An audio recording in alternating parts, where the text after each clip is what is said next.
التوحيد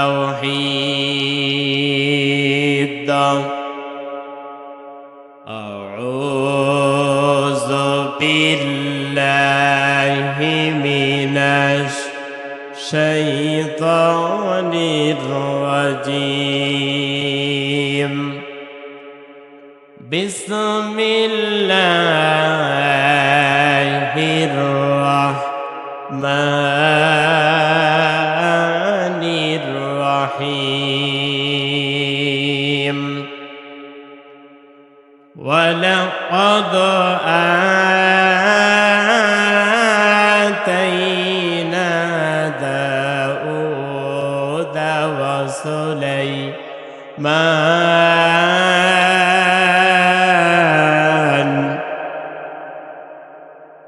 وسليمان علما وقال الحمد لله الذي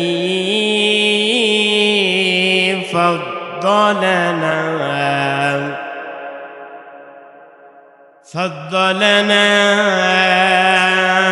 على كثير من عباده المؤمنين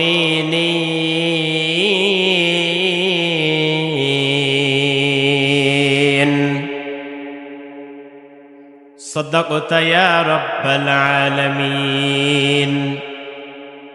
وقال تعالى في شان حبيبه وقال رسول الله صلى الله عليه وسلم المرأة إذا صلت خمسها وصامت شهرها وأحصنت فرجها وأعطأت بعلها فلتدخل من أي أبواب الجنة شاءت متفق عليه. إن الله وملائكته يصلون على النبي يا أيها الذين آمنوا صلوا عليه وسلموا تسليما.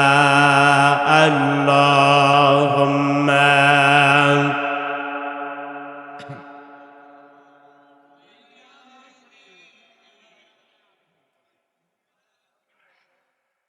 নবীজির প্রতি প্রেম মহব্বত ভালোবাসা আমাদের প্রত্যেকের অন্তরে আছে না নাই? কম না বেশি? জবান খুলে পড়ি আল্লাহুম্মা সাল্লি আলা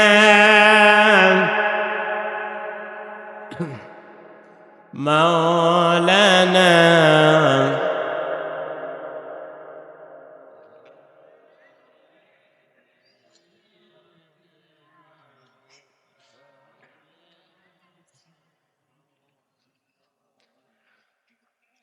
আমি কোরআনের সুর মাঝে শুনেছি যে নাম আজানের সুর মাঝেও শুনেছি ও নাম। আমি কোরআনের সুর মাঝে শুনেছি যে নাম আজানের সুর মাঝেও শুনেছি ও নাম। ও নাম শুনেছি আমি আমার হৃদয় হে রাসূল নবীজি তোমায় হে রাসূল নবীজি তোমায় আমি কোরআনের সুর মাঝে শুনেছি যে নাম, আজানের সুর মাঝেও শুনেছি ও নাম। আরশের বুকে লিখা ও মধুর নাম,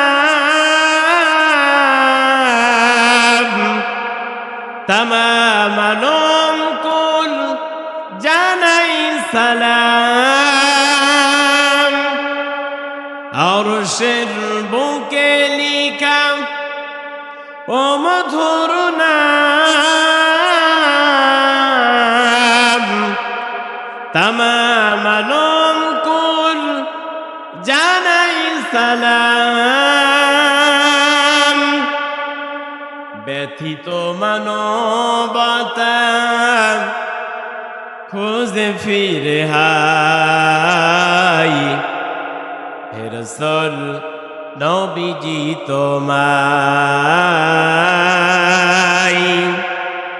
হে রাসূল নবীজি তোমায় আমি কোরআনের সুর মাঝে শুনেছি যে নাম, আজানের সুর মাঝেও শুনেছি ও নাম। বালাগাল উলা বিকামালিহি কাশাফাত দুজা বিজামালিহি حسنت جميع خصاله صلوا عليه وآله। একটু কি আল্লাহকে ডাকি সুবহানাল্লাহ আলহামদুলিল্লাহ লা ইলাহা। আওয়াজ কই? আওয়াজ আমার কানে দিতে হবে, তাছাড়া হবে না তো। সুবহানাল্লাহ আলহামদুলিল্লাহ লা ইলাহা।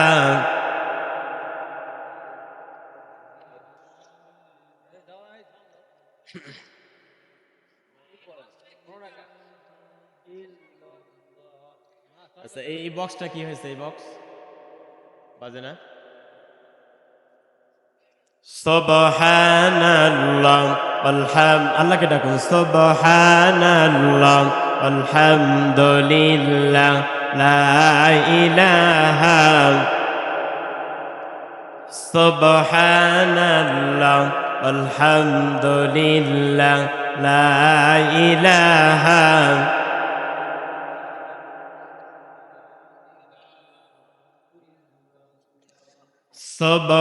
সুবহানাল্লাহ আলহামদুলিল্লাহ লা ইলাহা। সুবহানাল্লাহ আলহামদুলিল্লাহ লা ইলাহা।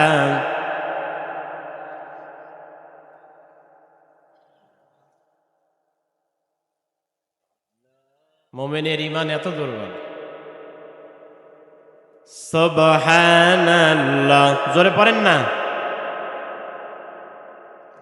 সুবহানাল্লাহ আলহামদুলিল্লাহ লা ইলাহা। সুবহানাল্লাহ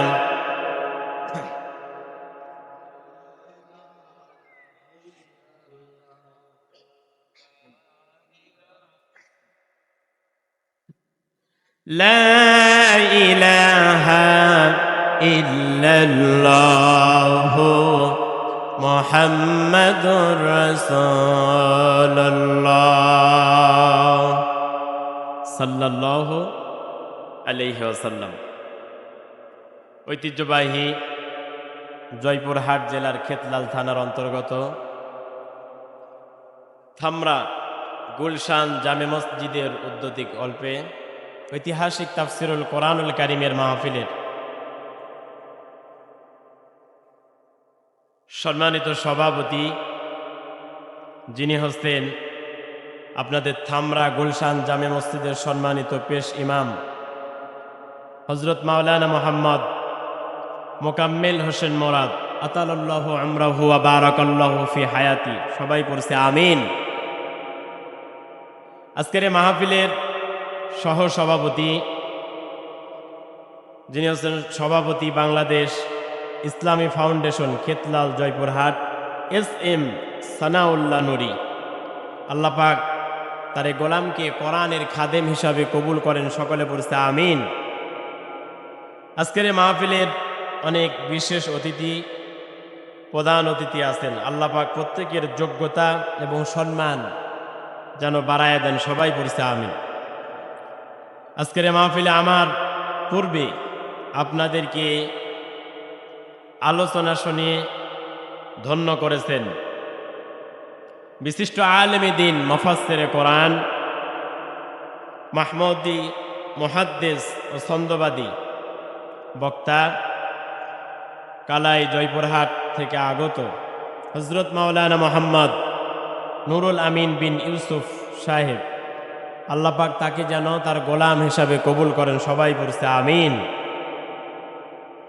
আজকের মাহফিলে বিশেষ বক্তা হিসাবে আপনাদেরকে আলোচনা শুনিয়ে ধন্য করেছেন অত্র এলাকার কৃতি সন্তান হাফেজ মাওলানা হুজাইফা, আল্লাহ পাক যেন তার কণ্ঠটাকে গোটা বাংলার জন্য কবুল করেন, সকলে বলছে আমিন।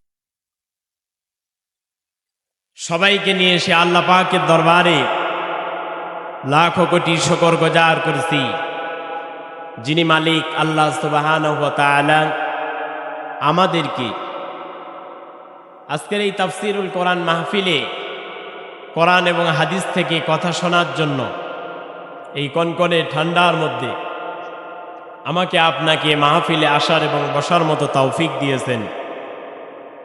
সেজন্য সেই মহান মনিবের দরবারে সেজদানত অবস্থায় আল্লাহ পাকের শুকর গুজার করছি।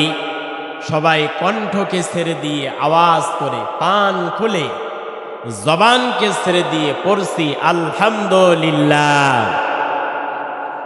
আর একটা বার পড়েন তো আলহামদুলিল্লাহ। দরুদ এবং সালাম বিশ্ব মানবতার মুক্তির দূত সরকারে দো আলম আশরাফুল আম্বিয়া, মানবতার মুক্তির দূত বিশ্ব নবী বিশ্ব নেতা জনাবে মুহাম্মদ রাসূলুল্লাহ সাল্লাল্লাহু আলাইহি ওয়াসাল্লামের উপরে। আজকে আপনাদের এই থামরা গুলশান জামে মসজিদের উদ্যোগে তাফসীর মাহফিলে আমরা আসতে পেরে বসতে পেরে খুশি না বেজার? সবাই বলেন খুশি না বেজার? কম না বেশি? অবশ্যই বেশি খুশি হতে হবে, কেননা এই কোরআন হচ্ছে আল্লাহ পাকের কথা। কার কথা? এর মধ্যে কোনো সন্দেহ আছে? কোনো সন্দেহ নাই। কোরআনের কথাগুলা আমাকে আপনাকে শুনতে হবে এবং কোরআনের কথা অনুযায়ী, হাদিসের কথা অনুযায়ী এই পৃথিবীতে আমাকে আপনাকে জীবন পরিচালনা করতে হবে, ঠিক কিনা বলেন? কোরআন এই পৃথিবীর শ্রেষ্ঠতম একটি কিতাব, একটি শ্রেষ্ঠতম বাণী। এই পৃথিবীতে যত কিতাব আছে, যত বই আছে, সমস্ত কিতাবের থেকে আল্লাহ পাক সুবহানাহু ওয়া তাআলা একটি কিতাবকে স্পেশাল ভাবে মর্যাদা দিয়েছে। বলেন তো বুদ্ধি করে ওই কিতাবের নাম কি? সবাই বলেন ওই কিতাবের নাম কি? আল কোরআন। আল্লাহ পাক রব্বুল আলামিন কোরআন নামক কিতাব এই পৃথিবীর মানুষদেরকে দিলেন, যেন এই পৃথিবীর মানুষেরা কোরআনের আলো নিয়ে জাহিলিয়াত, মূর্খতা, বর্বরতা, যখন মানুষে মানুষে মারামারি, খুন, ধর্ষণ, রাহাজানি, জুলুম, অত্যাচার আর নির্যাতন, কন্যা সন্তান পৃথিবীতে জন্ম নিলে মানুষেরা জীবিত হত্যা করে কবরের মধ্যে দাফন করত। এমন এক সময় বিশ্বনবী এই পৃথিবীতে এসে নারীদেরকে মর্যাদা আর সম্মান দিয়েছেন। সুবহানাল্লাহ বলবেন না? এই কোরআনের পাওয়ারে। জোরে বলেন, কিসের পাওয়ারে? কোরআনের পাওয়ারে। কোরআনই কেবল পারে আমাকে আপনাকে সঠিক পথ দেখাতে, ঠিক কিনা বলেন? কোরআনই কেবল পারে আমাকে আপনাকে জান্নাতি বানাতে, ঠিক কিনা বলেন? এই কোরআনের মধ্যে আল্লাহ পাক সব কিছু খুলে খুলে বর্ণনা করেছেন। সুবহানাল্লাহ। আল্লাহ পাক রব্বুল আলামিন এই পৃথিবীতে আমাকে আপনাকে এমন এক কিতাব দিয়েছেন, এমন এক কিতাব নাজিল করেছেন। এই পৃথিবীতে যত কিতাব আল্লাহ পাক নাজিল করেছে, মানুষেরা যত কিতাব পড়ে, যত কিতাব তেলাওয়াত করে, কোন লেখক যদি বই লেখে, সাহিত্য লেখে, উপন্যাস লেখে, দেখবেন লেখকের প্রথম পৃষ্ঠায় লেখা থাকে এই কিতাব লিখতে গিয়ে কোনো যদি ভুল হয়ে থাকে পরবর্তী সময় আমাদেরকে জানাবেন, সেটা ভুলটাকে সংশোধন করার জন্য চেষ্টা করব। কথা বলেন ঠিক কিনা? কিন্তু আল্লাহ পাক রব্বুল আলামিন যে কিতাব আমাকে আপনাকে দিয়েছেন, যে কিতাব নাজিল করেছেন, আল্লাহকে এই কিতাবের কোন জায়গায়ও বলেছেন এই কিতাবের মধ্যে ভুল আছে, ও পৃথিবীর মানুষেরা একটি চিরকুট লিখে হেলিকপ্টারের মাধ্যমে আমি আল্লাহর কাছে পাঠাও। কোথাও কি কথা আল্লাহ বলেছে? কোথাও বলে নাই। আল্লাহ পাক রব্বুল আলামিন এই পৃথিবীর যত মানুষ কিতাব লেখে, সাহিত্য লেখে, উপন্যাস লেখে, প্রত্যেকেই তার নিজের দুর্বলতা দিয়ে লেখা শুরু করে। কিন্তু আমার আল্লাহ কোরআন লেখা শুরু করলেন দুর্বলতা দিয়ে নয়। আল্লাহ কোরআন লেখা শুরু করলেন নিজের প্রশংসা দিয়ে। আলহামদুলিল্লাহি রাব্বিল আলামিন। আল্লাহু আকবার বলেন না? কোরআনের তেলাওয়াত যখনই হবে বরত্ব ঘোষণা করবেন কার? আল্লাহু আকবার জোরে আওয়াজ করবেন। পারবেন না ইনশাআল্লাহ? এই যে মাহফিলে আমরা বসেছি, আল্লাহু আকবার, সুবহানাল্লাহ, আলহামদুলিল্লাহ, এই তাসবিহগুলো আমরা পড়ব, এটাই হচ্ছে মাহফিলের বরকত, ঠিক কিনা বলেন? কি পড়তে রাজি আছেন তো ইনশাআল্লাহ? দেখি কারা কারা রাজি আছেন, হাত তোলেন তো। লিল্লাহে তাকবীর, নারায়ে তাকবীর। আল কোরআনের আলো, আল হাদিসের আলো, আমার নেতা, সবার নেতা বিশ্বনবী মুস্তাফা, আমার নেতা, সবার নেতা। নারায়ে তাকবীর, লিল্লাহে তাকবীর। হাত নামান। আলহামদুলিল্লাহ। তাহলে আওয়াজ করতে পারবেন তো ইনশাআল্লাহ? আল্লাহ পাক রব্বুল আলামিন কোরআনুল কারীম নাজিল করলেন নিজের দুর্বলতা দিয়ে নয়। আল্লাহ পাক কোরআন নাজিল করলেন নিজের প্রশংসা দিয়ে। সমস্ত প্রশংসা ওই বিশ্ব জাহানের প্রতিপালকের জন্য, যে মালিক এই পৃথিবীতে আসমান আর জমিন বানিয়েছেন। সুবহানাল্লাহ, ঠিক কিনা বলেন? আল্লাহ পাক রব্বুল আলামিন বললেন নিজের প্রশংসা দিয়ে শুধু নয়, আল্লাহ কোরআন নাজিল করলেন প্রশংসা দিয়ে শুরু করলেন। আর আল্লাহ কোরআনের শুরুতেই প্রথম সূরাতে নিজের প্রশংসা করলেন, দ্বিতীয় সূরাতে বললেন যালিকাল কিতাবু লা রাইবা ফীহি হুদাল লিল মুত্তাকিন। আল্লাহ বলেন, ওহা একখানা কিতাব, এই কিতাবের মধ্যে কোনো ভুল তো দূরের কথা, সন্দেহের অবকাশ মাত্র নাই। সুবহানাল্লাহ। এই কিতাবের মধ্যে কোনো ভুল আছে? বলেন, কোনো সন্দেহ আছে? যদি মনে করেন কোনো সন্দেহ আছে, যদি মনে করেন কোনো ভুল আছে, এর মধ্য থেকে একজন দাঁড়ান যে হুজুর এই কোরআনের মধ্যে এক আয়াত ভুল আছে, আপনি বানান তো দেখি, পারবেন? পৃথিবীর কোনো মানুষের পক্ষে কি সম্ভব? এমনকি নবীজি পর্যন্ত এই কোরআনের মধ্যে কোনো কথা বানায়া মিথ্যা বানোয়াট কথা কোরআনের মধ্যে দেয় নাই। কথা বলেন ঠিক কিনা? এবং আল্লাহ পাক ওপেন চ্যালেঞ্জ করেছেন, এই কোরআনের মধ্যে আমার নবী যদি নিজের থেকে কোনো কথা বানায়া কোরআনের মধ্যে আমি আল্লাহর কথা বলে চালায়া দিত, আমি আল্লাহ আমার নবীর ডান হাতকে চেপে ধরতাম, আর আমার নবীর কণ্ঠ নালীকে আমি আল্লাহ কেটে ফেলে দিতাম। আল্লাহু আকবার। তার মানে এই কোরআনের ভিতরে নবীজির কথাও নাই। কার কথা আছে জোরে বলেন? আমার আপনার প্রতিপালক মহান রবের কথা আছে, ঠিক কিনা বলেন? ওই আল্লাহর কথা আছে। এই পৃথিবীতে যত মানুষেরা কোরআনের ভুল ধরতে এসেছে, এই পৃথিবীতে যত ডক্টর, বিজ্ঞানী, এমনকি ইহুদি খ্রিস্টান সহ যারা এই কিতাবের ভুল ধরতে এসেছে, তাদের নিজের জীবনের ভুল তারা ধরতে পেরেছে। কথা বলেন ঠিক কিনা? আপনারা শুনেছেন আমেরিকার ডক্টর মরিস বুকাইলি, নাম শুনেছেন? ডক্টর মরিস বুকাইলি তিনি কোরআনের ভুল ধরতে আসলেন, যে কোরআনের মধ্যে আল্লাহ বলেছে মুসলমানদের কিতাব, এই কিতাবের মধ্যে কোনো সন্দেহ নাই, ভুল নাই, একটু পরীক্ষা করে দেখি তো। ডক্টর মরিস বুকাইলি কোরআনের প্রত্যেকটি আয়াত অক্ষর চেষ্টা করতেছেন ভুল ধরার জন্য। ডক্টর মরিস বুকাইলি কোরআনের ভুল ধরার জন্য চেষ্টা করেছেন, কোন আয়াতের মধ্যে ভুল আছে, কোথাও জড়তা আছে কিনা, কোরআনের আয়াতের মধ্যে কোথাও কমতি আছে কিনা, কোথাও ভুল পাওয়া যায় কিনা। ডক্টর মরিস বুকাইলি কোরআনের আয়াতের দিকে লক্ষ্য করে তাকায়া দেখে আল্লাহ পাক কোরআন নামক যে কিতাব নাজিল করেছেন, এই কিতাবের প্রত্যেকটি অর্থই হয় আগের আয়াতে নয় পরের আয়াতে আল্লাহ পাক পরিপূর্ণ করে দিয়েছেন। সুবহান। ডক্টর মরিস বুকাইলি কোরআনের ভুল ধরতে গিয়ে তার নিজের ভুল ধরতে পেরেছে।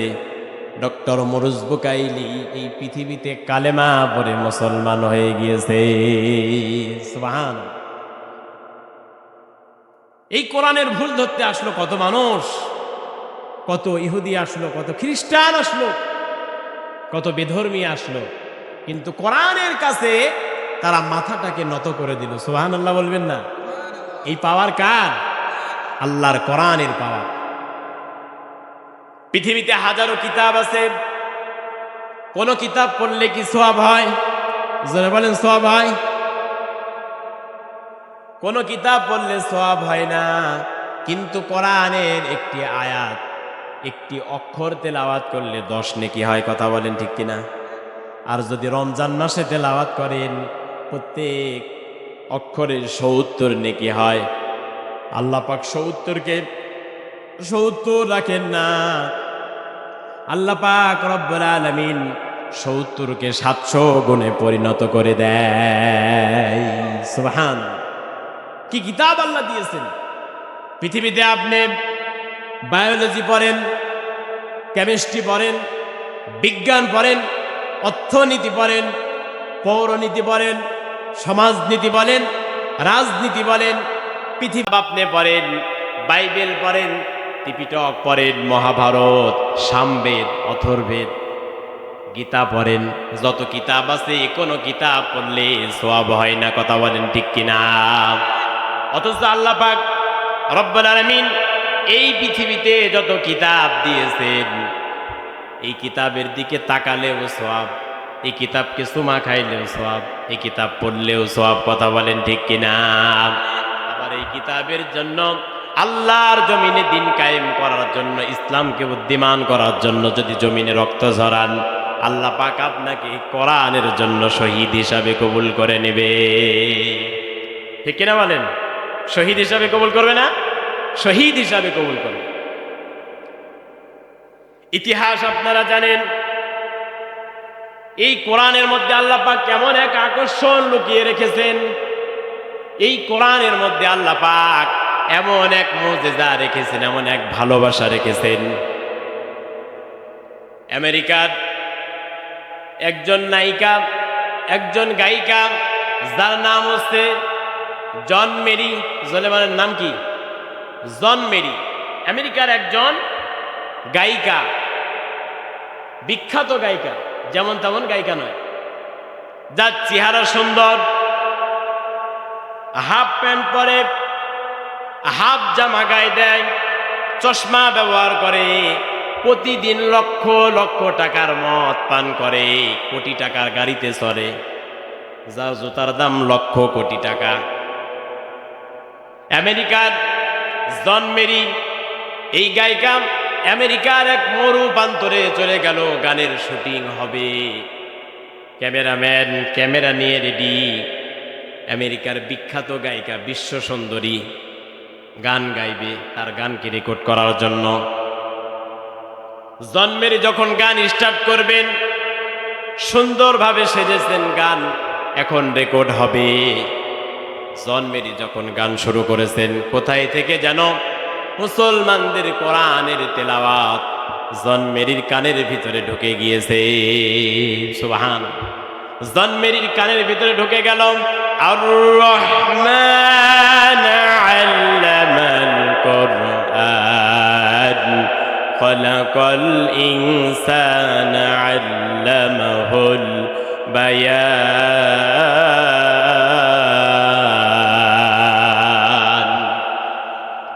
জন মেরির কানের ভিতরে ঢুকে গেল কোরআনের আওয়াজ, সূরা আর রহমানের তেলাওয়াত জন মেরির কানের মধ্যে যখন ঢুকে গেল, জন মেরি গানকে স্টপ করে দিলেন। জন মেরির মনটা খারাপ, সারাটা জীবন গান গাইলাম আমি, জন মেরি প্রতিদিন লক্ষ লক্ষ টাকা ইনকাম করি, আমার মদ খেতে লক্ষ লক্ষ টাকা লাগে, আমি বিশ্ব সুন্দরী জন মেরি, আমার গায়ে হাফ শার্ট, আমার পরনে হাফ প্যান্ট, আমার চেহারা ভালো, আমার চেহারা সুন্দর, রঙিন চশমা, আমার জুতার দাম লক্ষ লক্ষ টাকা, আমার গাড়ির দাম কোটি কোটি টাকা, কিন্তু সারাটা জীবন গান গাইলাম, কিন্তু আজকে আমার কানের মধ্যে এমন একটি গান প্রবেশ করেছে, আমি জন মেরির জীবনে এমন গান কোনোদিন শুনি নাই। আল্লাহু আকবার। জন মেরি গান বন্ধ করে দিলেন, ক্যামেরাম্যান ক্যামেরাটা স্টপ করে দিল। জন মেরি খোঁজা আরম্ভ করলো, কোথায় থেকে এই গানের আওয়াজ ভেসে আসে, আমেরিকার মধ্যে আমার থেকে বিখ্যাত গান কে বলতে পারে?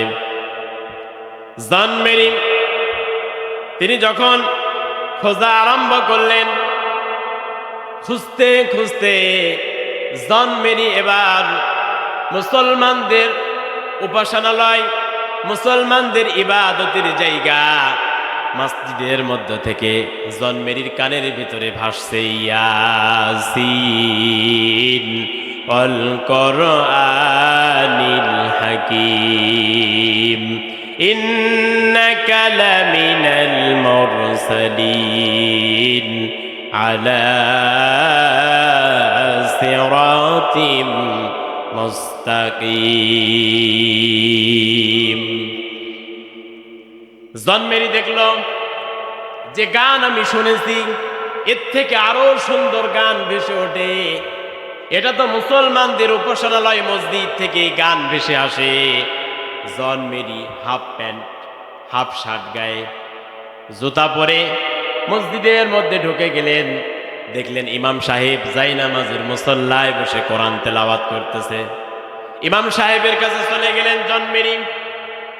ইমাম সাহেবের কাছে যাওয়ার পর ইমাম সাহেবকে ডাক দিয়ে বলতেছে, ইমাম সাহেব, আমি আমেরিকার বিখ্যাত গায়িকা বিশ্ব সুন্দরী জন মেরি, সারাটা জীবন গান গেয়ে মানুষকে পাগল করেছি, আমার গান শুনে আমেরিকার মানুষেরা পাগল, কিন্তু আজকে আমার কানের মধ্যে এমন একটি গান প্রবেশ করেছে, ও ইমাম সাহেব, এমন কি গান তুমি আমাকে শোনালে, এই গানটা আমি জন মেরি শিখতে চাই। সুবহানাল্লাহ। জন মেরি একজন বেধর্মী, একজন খ্রিস্টান, ঠিক কিনা বলেন?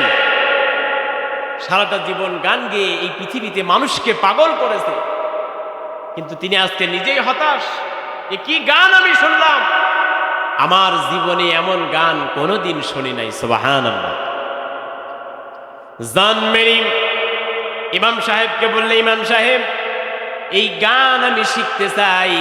ইমাম সাহেব ডাক দিয়ে বললেন, ও আমেরিকার বিখ্যাত গায়িকা, বিশ্ব সুন্দরী, আপনি তো মদ পান করেন, আপনি তো বেধর্মী, আপনি তো বেধর্মী, আপনি তো মদ পান করেন, আপনার পরনে তো শর্ট প্যান্ট, আপনার গায়ে তো শর্ট জামা, আপনার চুল তো এলোমেলো করা, সুতরাং আপনাকে তো এই কোরআন শেখানো যাবে না।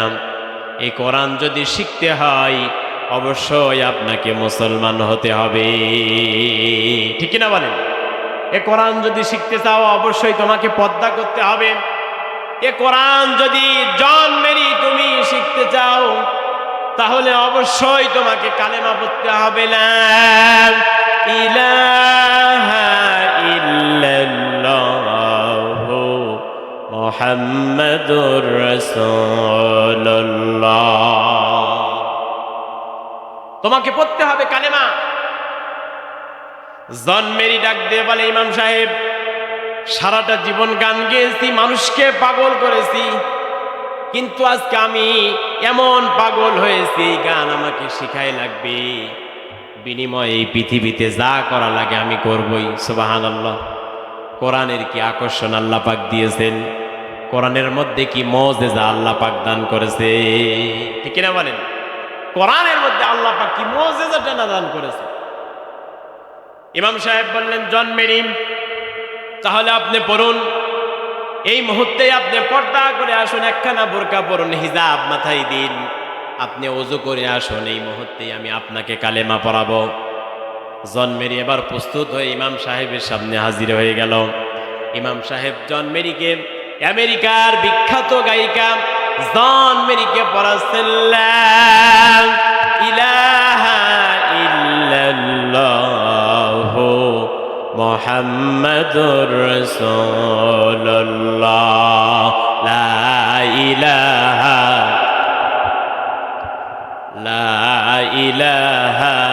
ইল্লাল্লাহ,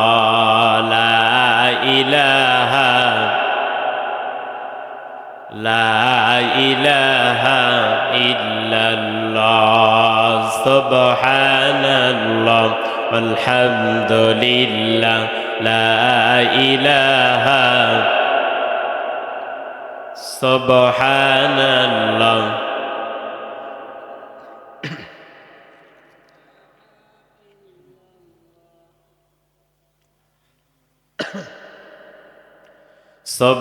সুবহানাল্লাহ আলহামদুলিল্লাহ, লা ইলাহা ইল্লাল্লাহ, সুবহানাল্লাহ।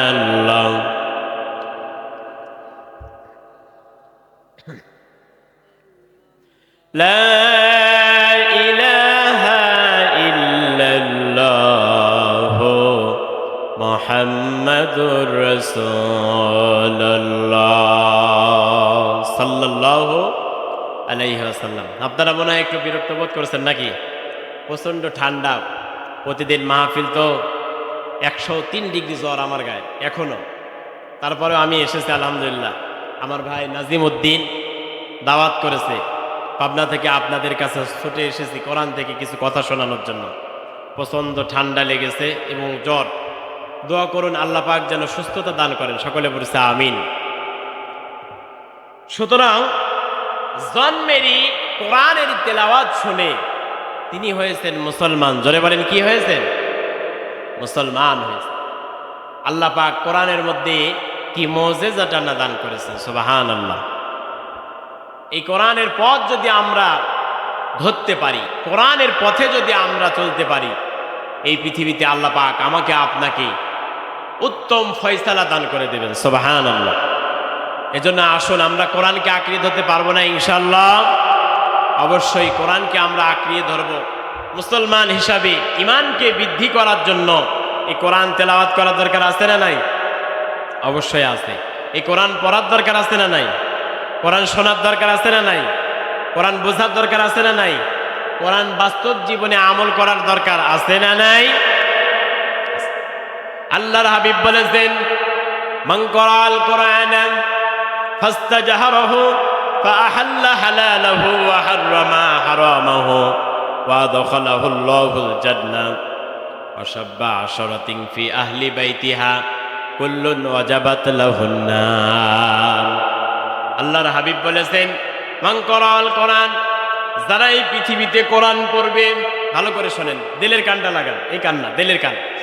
মান করাল কোরআন, এই কোরআন যারা পড়বে, এই কোরআন যারা তেলাওয়াত করবে, এই কোরআন যারা শুনে, কোরআনের ভিতরে ফা আহাল্লা হালালাহু, কোরআনের মধ্যে কোনটা হালাল সেটা মেনে নিবে, ওয়া হাররামা হারামাহু, এই কোরআনের মধ্যে কোনটা হারাম সেই হারামকে মেনে নেবে, ওয়া আদখালাহুল্লাহুল জান্নাহ, আল্লাহর হাবিব জানিয়েছেন আল্লাহ পাক ওই ব্যক্তিকে জান্নাত দিয়ে দেবে। সুবহানাল্লাহ। তাহলে কোরআনের হালাল হালাল মানতে হবে, ঠিক না বলেন? আর কোরআনের যেটা হারাম সেই হারামটাকে হারাম বলে মানতে হবে, ঠিক না বলেন? কুকুরের গোশত খাওয়া কোরআনে কয়বার হারাম বলতে পারবেন? 3 বার। জোরে বলেন কয়বার? কয়বার আছে? 3 বার। সুদ খাওয়া কোরআনে কয়বার হারাম জানেন? 6 বার। কয়বার? 6 বার হারাম।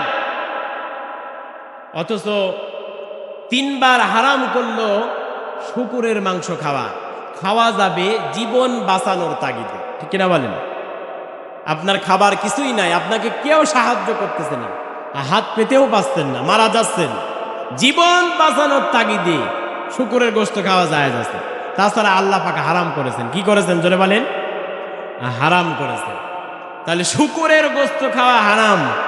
মানুষেরা শুকুরের গোশত খায়? জোরে বলেন।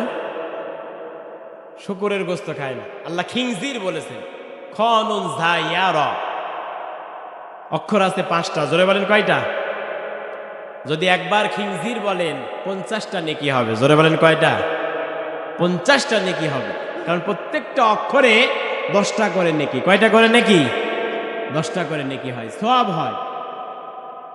তাহলে 3 বার আল্লাহ পাক নিষেধ করলো, সেটা খান না। আর 6 বার আল্লাহ বললেন সুদ খেও না, তারপরেও মানুষেরা চক্রবৃদ্ধি হারে সুদ খায়। আছে না নাই? জোরে বলেন আছে না নাই? চক্রবৃদ্ধি হারে সুদ খায়, এমন খাওয়া খায় জম্মের মতো খায়। 100 টাকা ছেড়ে রাখে, 120 টাকা সুদ আছে। আছে না নাই?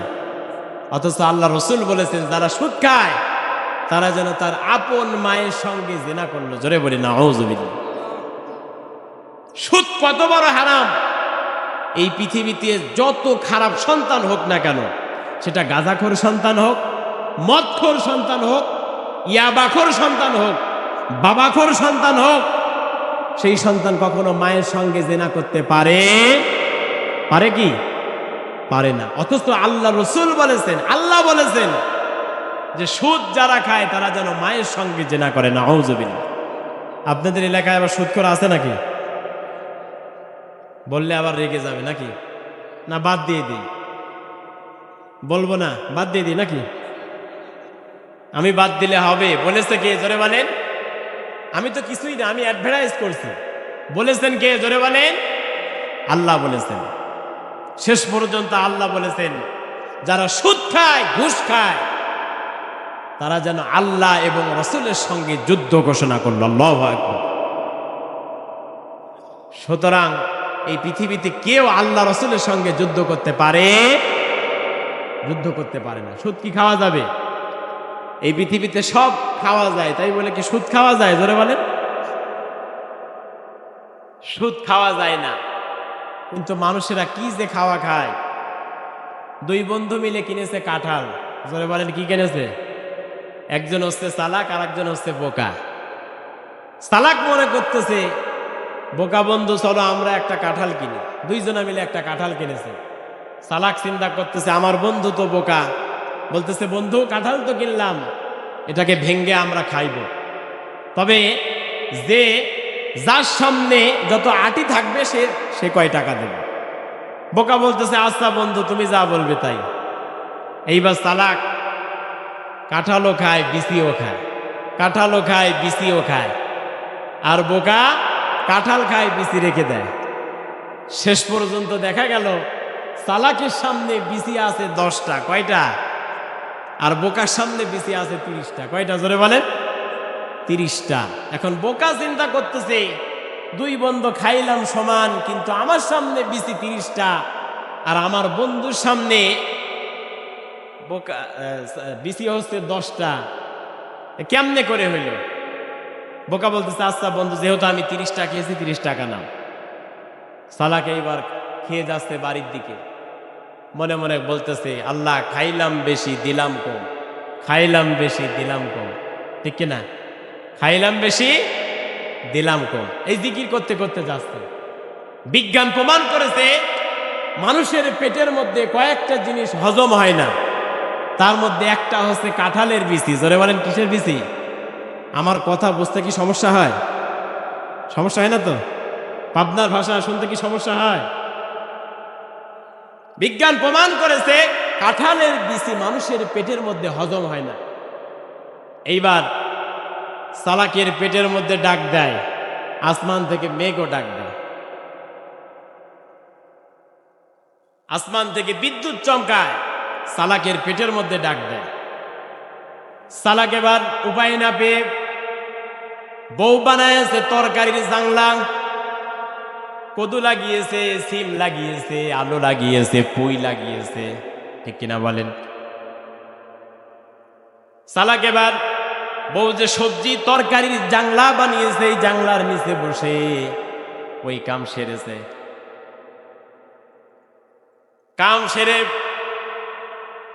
বাড়িতে গিয়ে ঘুমিয়ে আছে। সকালবেলা বউ তরকারির ঝাঁকার দিকে তাকায় দেখে তরকারির ঝাঁকার মধ্যে কোনো তরকারি নাই। বউ চিন্তা করে, জাংলা তো লাগিয়েছি, সিম লাগিয়েছি, কদু লাগিয়েছি, আলু লাগিয়েছি, পুঁই লাগিয়েছি, যাই তো দেখি আছে কিনা। সালাকের বউ এবার গিয়ে দেখে কোনো কিছুই নাই, সব ছোট ছোট, এগুলো তোলা যাবে না। হঠাৎ করে নিচে তাকিয়ে দেখে কাঁঠালের বিচি পড়ে আছে। ওই যে সারা রাত বৃষ্টি হয়েছে, ও ছাতা পায়খানা ধুয়ে গেছে, চক চকে একেবারে কাঁঠালের বিচি। এইবার সালাকের বউ কাঁঠালের বিচি তুলে আল্লাহ শুকরিয়া আদায় করে আলহামদুলিল্লাহ পরে কাঁঠালের বিচি বাড়িতে নিয়ে এইবার সিদ্ধ করে ভর্তা করে সালাকের সামনে দিয়েছে। সালাক বিসমিল্লাহ ছাড়াই 2 প্লেট খেয়েছে। কয় প্লেট? বিসমিল্লাহ ছাড়াই 2 প্লেট। এইবার সালাক চিন্তা করতেছে, আজকে তো 1 মাস কাঁঠাল কিনি না, আমার বউ কাঁঠালের বিচি পেল কোথায়? ডাকতেছে, ওগো পানের বিবি, 1 মাস ধরে কাঁঠাল কিনি না, কাঁঠালের বিচি কোথায় পেলে?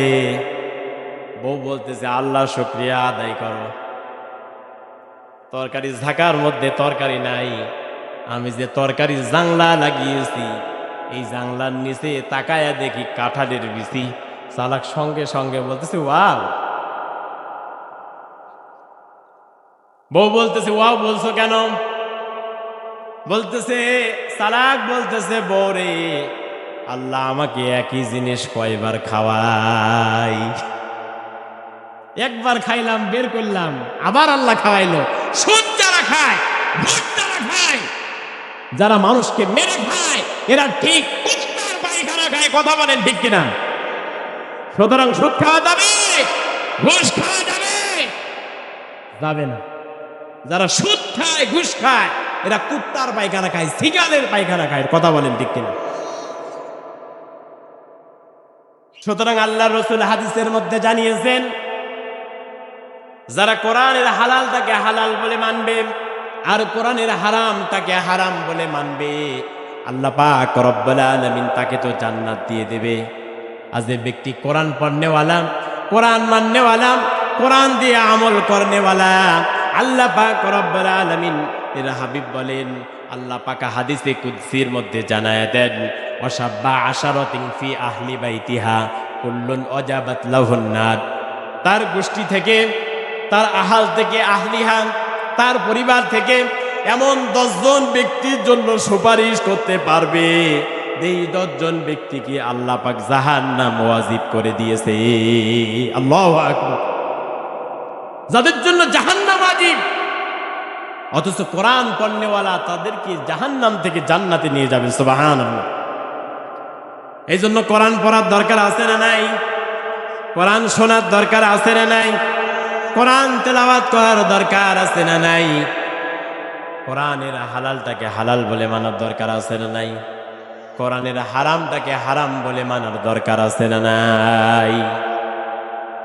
তাহলে 3 বার শুকরের মাংস খাওয়া নিষেধ, 6 বার সুদ খাওয়া নিষেধ, অথচ আল্লাহ পাক এই কোরআনের মধ্যে 82 জায়গায় বলেছে আসসালাত আসসালাত, ও আমার বান্দারা তোমরা নামাজ আদায় করো, নামাজ কায়েম করো। ঠিক কিনা বলেন? আল্লাহ পাক 82 বার বলেছেন। আমরা কি নামাজ সবাই পড়ি? জোরে বলেন, নামাজ সবাই পড়ি? এই যে মসজিদ আছে, আমরা মনে হয় সবাই 5 ওয়াক্ত নামাজ পড়ি না। নামাজ পড়ার দরকার আছে না নাই? তাইলে কোরআনে আছে আল্লাহ নামাজ পড়ার কথা বলেছেন, ফাসল্লি লিরাব্বিকা ওয়ানহার। আগে নামাজ, ফাসল্লি লিরাব্বিকা, রবের জন্য আগে নামাজ, অনহার তারপরে কোরবানি। ঠিক কিনা বলেন? অথচ আমরা মুসলমান, আগা কাটা মুসলমান, নামাজ নাই কিছু নাই, আগে কোরবানি দেওয়ার জন্য পটু, গোস্ত খাওয়ার পটু, আছে না নাই? এজন্য আগে নামাজ পড়তে হবে। আল্লাহ পাক নামাজের কথা বলেছেন, আর সব জায়গায় বলেছেন নামাজ কায়েম করো। কি করো? জোরে বলেন। নামাজ কায়েম রাখো, অটল রাখো, এটা পরিচর্যা করো, পরিমার্জনা করো, নামাজকে মানুষের দ্বারে দ্বারে পৌঁছায়া দাও। আমার মতো আলী হাসান মুজাহিদ ঘন্টার পরে ঘন্টা বক্তব্য দিয়ে একটা মানুষকেও নামাজি বানাইতে পারবো না। কথা বলেন ঠিক কিনা? অথচ বাংলাদেশের পার্লামেন্ট, সংসদ ভবন থেকে যদি একবার আইন হয়ে যায়, বাংলাদেশের মুসলমানেরা যে যেখানে আসো, মুসলমানদের উপাসনালয় মসজিদ থেকে যখন আল্লাহু আকবারের ধ্বনি হবে, তোমরা যদি নামাজ না আদায় করো, পয়েন্টে পয়েন্টে পুলিশ, র্যাব, বিডিআর, আর্মি দাঁড় করায় দেব, তোমাদেরকে গ্রেপ্তার করে রিমান্ডে পিটনি হবে। বলেন তো দেখি, একটাও বেনামাজি খুঁজে পাওয়া যাবে? ফজরের সময় যেটা 1.5 হাত মানুষ আধা হাত হয়, ও আগে যাবে। ঠিক কিনা বলেন? ঠিক কিনা বলেন? আগে যাবে না? শীত ল্যাপের মধ্যে আরো আস্তে আস্তে ছোট হয়। সুতরাং নামাজ আদায় করার দরকার আছে না নাই? সুতরাং বাংলাদেশের পার্লামেন্ট থেকে আইন হতে হবে, নামাজের আইন হতে হবে। সুতরাং আমাকে আপনাকে নামাজি হতে হবে। নামাজ যার নাই তার কিছুই নাই। কথা বলেন ঠিক কিনা? নামাজ থাকতে হবে, নামাজ ছাড়া কোনো লাভ নাই, কোনো গতি নাই আপনার দুনিয়াতে এবং আখিরাতে। এজন্য আমরা নামাজ পড়বো। আমি আর কথা, যেখান থেকে আমরা তেলাওয়াত করেছি সেখান থেকে কথা শুনবো, প্রাসঙ্গিক কথা আমরা না বলি। তাহলে কোরআন হচ্ছে সত্যবাণী, কোরআনের মধ্যে কোনো মিথ্যা নাই। ঠিক কিনা বলেন? কোরআন নাজিল করেছে আল্লাহ। কে করেছে? আল্লাহ পাক কোরআনকে নাজিল করলেন। আর এই কোরআনের মধ্যে আল্লাহ পাক মধু ঢেলে দিলেন। কোরআনের মধ্যে আল্লাহ পাক সুবহানাহু ওয়া তাআলা মানুষদেরকে শিক্ষা দিলেন, মানুষদেরকে সতর্ক করলেন, মেসেজ দিলেন। সুবহানাল্লাহ। আমি আপনাদের সামনে কোরআনুল কারীমের সূরা নামলের 15 নম্বর আয়াতে কারিমা তেলাওয়াত করেছি। নামল মানে পিপিলিকা। জোরে বলেন, নামল মানে কি? পিপিলিকা চেনেন? কোথায় থাকে? গর্তে থাকে, তাই না? পিপিলিকা থাকে গর্তে। পিপিলিকা নামক সূরা আল্লাহ পাক নাজিল করলেন। এই পৃথিবীতে আল্লাহ পাক কোরআনে সূরা দিয়েছেন, হাতির নামে সূরা দিয়েছেন, পাখির কথা বলেছেন, মাকড়সার নামে সূরা দিয়েছেন, আল্লাহ উটের কথা বলেছেন। আল্লাহ পাক কয়েকটি পানির নামে কোরআনুল কারীমের মধ্যে সূরা দিলেন, কিছু পানির কথা বললেন। তার মধ্যে পিপিলিকা নামক একটি সূরা, এই সূরার মধ্যে আয়াত আছে 93টি, রুকু আছে 7টি। এই সূরাটি অবতীর্ণ হয়েছে রাসূলুল্লাহর মক্কি জীবনে। আমরা সূরা নামলের 15 নম্বর আয়াতে কারিমা থেকে তেলাওয়াত করছি। পড়ুন, আউযু বিল্লাহি মিনাশ শাইতানির রাজীম, বিসমিল্লাহির রাহমানির রাহিম। ওয়ালাকাদ আতাইনা দাউদ ওয়া সুলাইমান ইলমা ওয়া ক্বালা আলহামদুলিল্লাহি লিল্লাহিল্লাযী ফাদ্দালানা আলা কাসীরিম মিন ইবাদিহিল মুমিনিন।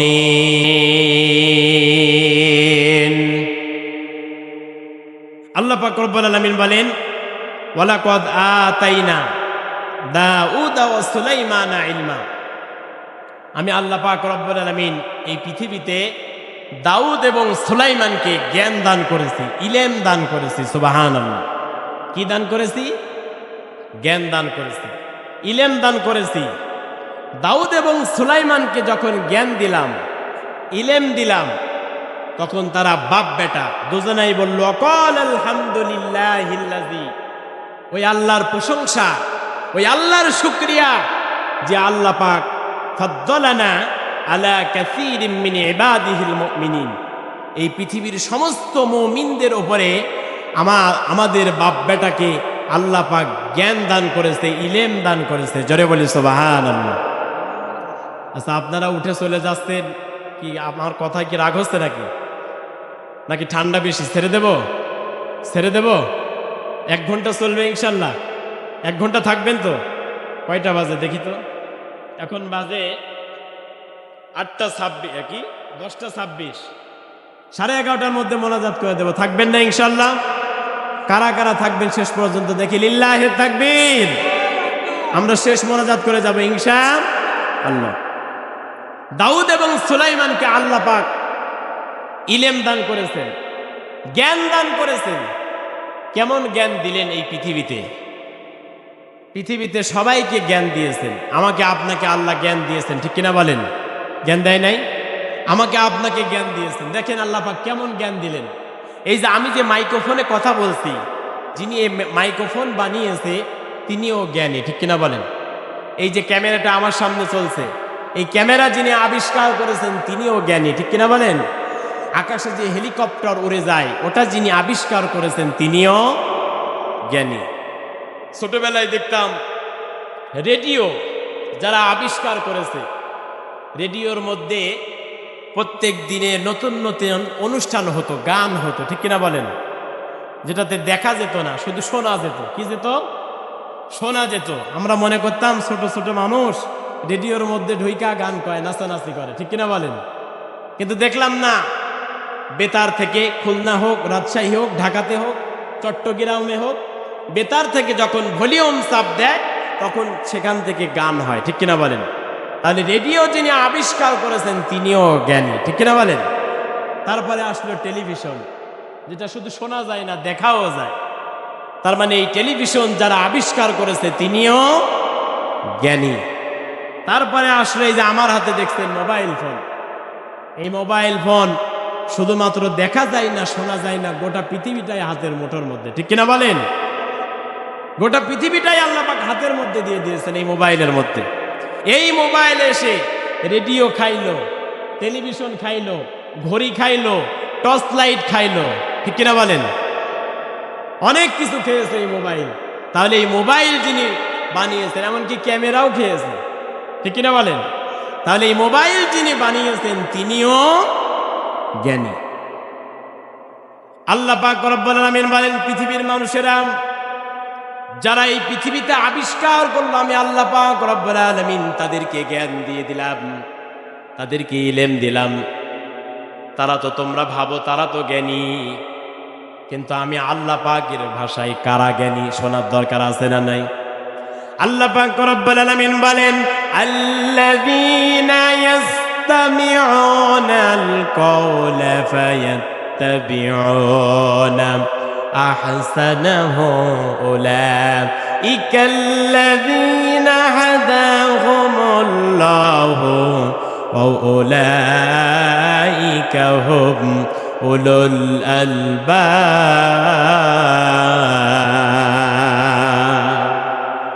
চিৎকার মেরে বলেন আল্লাহু আকবার।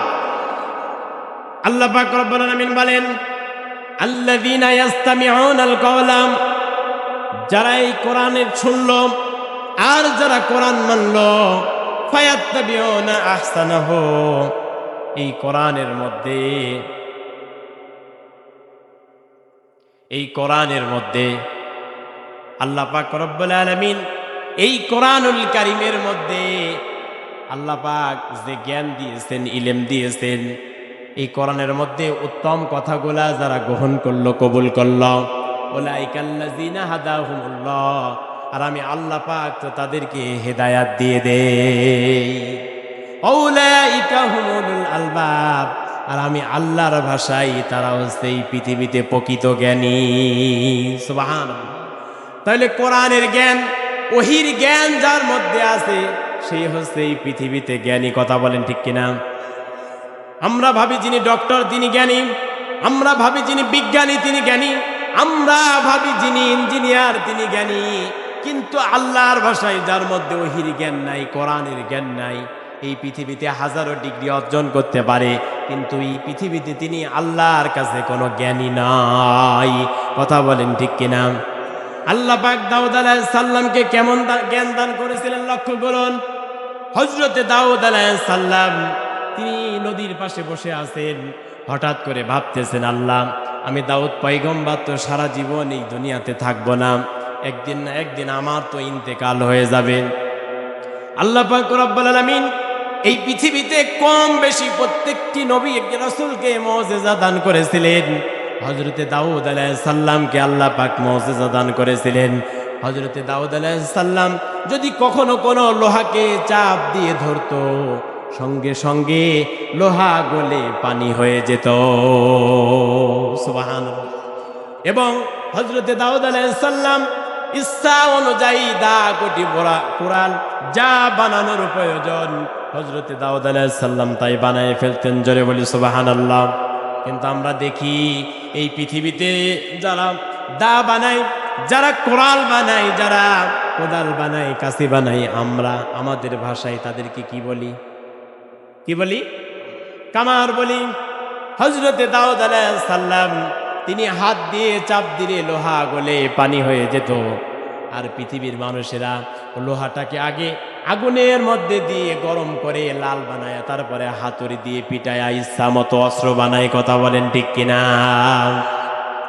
আল্লাহ পাক রব্বুল আলামিন হযরতে দাউদ আলাইহিস সালামকে জ্ঞান দিলেন, ইলম দান করলেন। হযরতে দাউদ আলাইহিস সালাম নদীর পাশে বসে ভাবছিলেন, আল্লাহ আমি দাউদ তো সারা জীবন থাকবো না, একদিন না একদিন ইন্তেকাল হয়ে যাবে।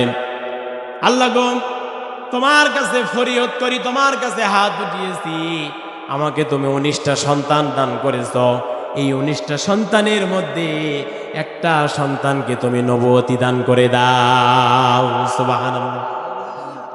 কারণ এই পৃথিবীতে আমরা যারা জ্ঞানী, আমরা চেষ্টা করি, আমি যদি আলেম হই আমি চিন্তা করবো আমার সন্তানকে আলেম বানানোর। কথা বলেন ঠিক কিনা? আমি যদি ইঞ্জিনিয়ার হই আমি চেষ্টা করব আমার সন্তান কি ইঞ্জিনিয়ার হলে অনেক টাকা ইনকাম করবে। আমি যদি ডক্টর হই আমি চেষ্টা করব আমার সন্তানকে ডক্টর বানানোর জন্য, কারণ আমার সন্তান যদি ডক্টর হয় তাহলে লক্ষ লক্ষ কোটি কোটি টাকা ইনকাম করবে। কথা বলেন ঠিক কিনা?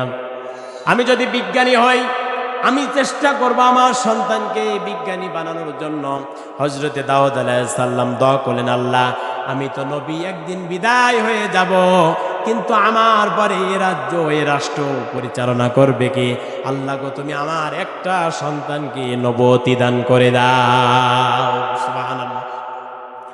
হযরতে দাউদ আলাইহিস সালাম দোয়া করলেন, আল্লাহ পাক দাউদ পয়গম্বরের দোয়াকে কবুল করে নিলেন, আর আসমান থেকে জিব্রাইলকে পাঠিয়ে দিলেন, বললেন জিব্রাইল রে এই মুহূর্তে আমার পয়গম্বর বলে দিতে পারবে, আল্লাহ পাক তো তাকে নবুয়তি দান করে দেবে।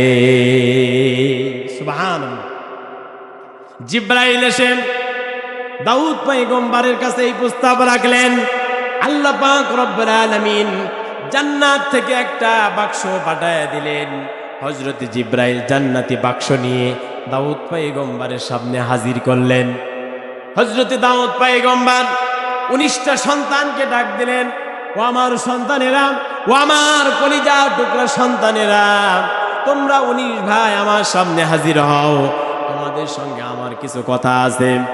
হযরতে দাউদ পয়গম্বর যখন 19টা সন্তানকে ডাক দিলেন, 19টা সন্তান সামনে হাজির হয়ে গেল। হযরতে দাউদ পয়গম্বর প্রস্তাব রাখলেন 19টা সন্তানকে, আমার সন্তানেরা আল্লাহ পাক জান্নাত থেকে একটি বাক্স আমাকে পাঠিয়েছেন, এই বাক্সের মধ্যে 3টা বস্তু আছে।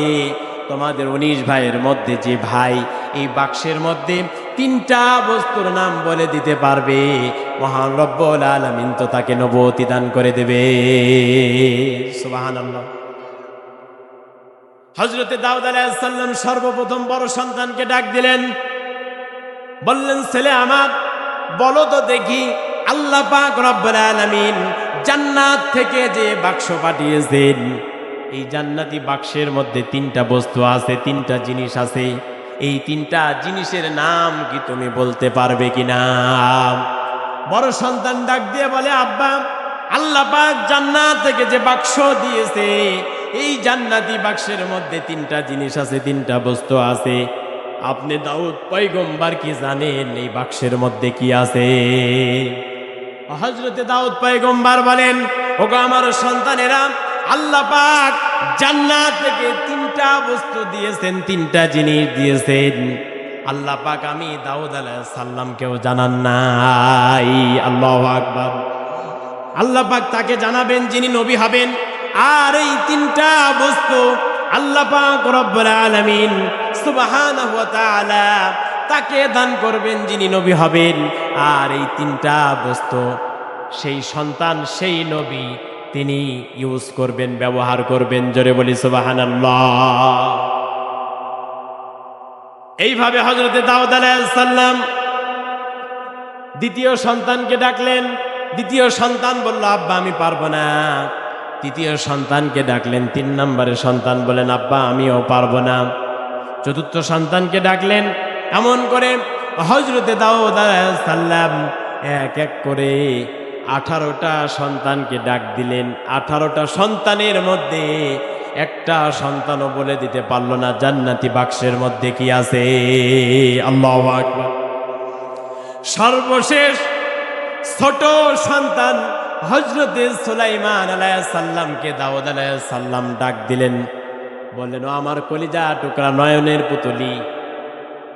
সন্তান, বাবার সন্তান অনেক থাকে, সবার প্রতি কিন্তু একরকম মহাব্বত ভালোবাসা থাকে। থাকে কি? জোরে বলে। সবার প্রতি একরকম মহাব্বত ভালোবাসা থাকে না। দেখবেন পিতামাতা কিছু সন্তানকে ভালোবাসে, সবাইকে ভালোবাসে, কিন্তু কম আর বেশি আছে, আছে না নাই? কিন্তু হযরতে দাউদ আলাইহিস সালাম দোয়া তো করেছেন ছোট সন্তানের জন্য। আল্লাহ পাক যাকে নবী বলে কবুল করবেন, নবুয়তি দান করবেন, তিনি তো হযরতে সুলাইমান আলাইহিস সালাম। হযরতে দাউদ আলাইহিস সালামকে সুলাইমান আলাইহিস সালামকে ডাক দিলেন, বললেন, সন্তান আমার, ও আমার কলিজার টুকরা, ও আমার নয়নের পুতুলি, ও আমার আব্বা, বলো তো দেখি আল্লাহ পাক জান্নাত থেকে যে বাক্স আমাকে দান করেছেন, এই বাক্সের মধ্যে 3টা বস্তু আছে, এই 3টা বস্তুর নাম তুমি সুলাইমান কি বলে দিতে পারবে? আল্লাহু আকবার। হযরত সুলাইমান আলাইহিস সালাম সন্তানকে ডাক দিয়ে বললেন, সন্তান।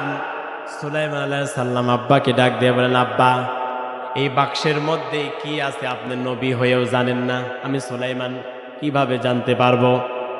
তবে হ্যাঁ আমার আব্বা, আমি বলে দিতে পারবো, যদি আমার আল্লাহ আমাকে দয়া করে, আমাকে রহম করে, আল্লাহ যদি আমাকে কবুল করে, এই বাক্সের মধ্যে 3টা বস্তু কি আছে, এই 3টা বস্তুর নাম আমি সুলাইমান বলে দিতে পারবো। আল্লাহু আকবার। হযরত সুলাইমান আলাইহিস সালাম এই কথা বললেন। হযরত সুলাইমান আলাইহিস সালাম এই কথা বলার পরে আল্লাহর কাছে দোয়া করলেন। আল্লাহ পাক রব্বুল আলামিন জিবরাইলের কানে কানে হযরত সুলাইমান আলাইহিস সালামের কানে কানে জিবরাইল আলাইহিস সালাম বলে দিল। জোরে বলি সুবহানাল্লাহ। 18টা সন্তান কেউ জানতে পারল না, আল্লাহ সুলাইমানকে জ্ঞান দান করেছে। আল্লাহ পাক রব্বুল আলামিন এই জন্য কোরআনের ভিতরে সূরা আন-নামলের মধ্যে বলেছেন, ওয়ালাকাদ আতাইনা দাউদা ওয়া সুলাইমানা ইলমা। আল্লাহু আকবার।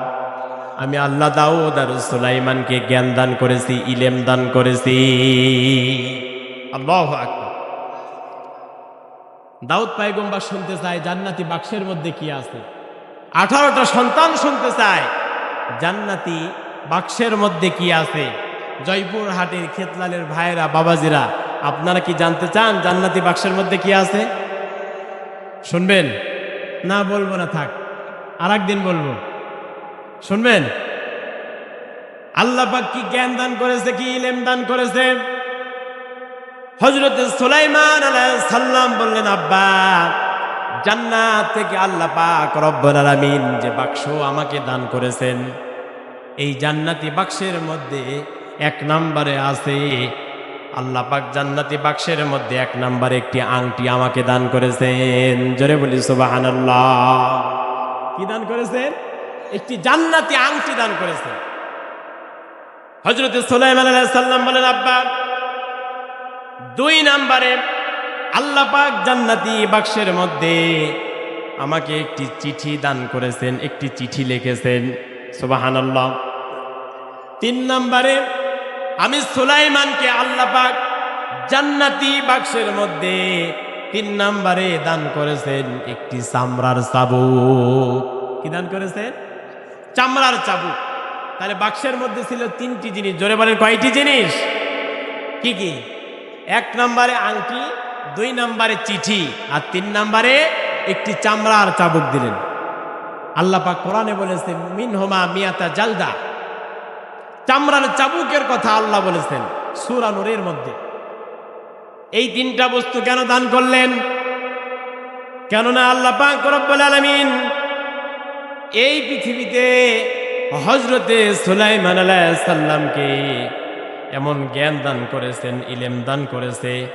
আল্লাহ পাক রব্বুল আলামিন বলেন, হাত্তা ইযা আতাউ আলা ওয়াদিন নামলি ক্বালাত নামলাতুই ইয়া আইয়ুহান নামলু দুখুলু মাসাকিনাকুম লা ইয়াহতিমান্নাকুম সুলাইমান ওয়া জুনুদুহু ওয়া হুম লা ইয়াশউরুন।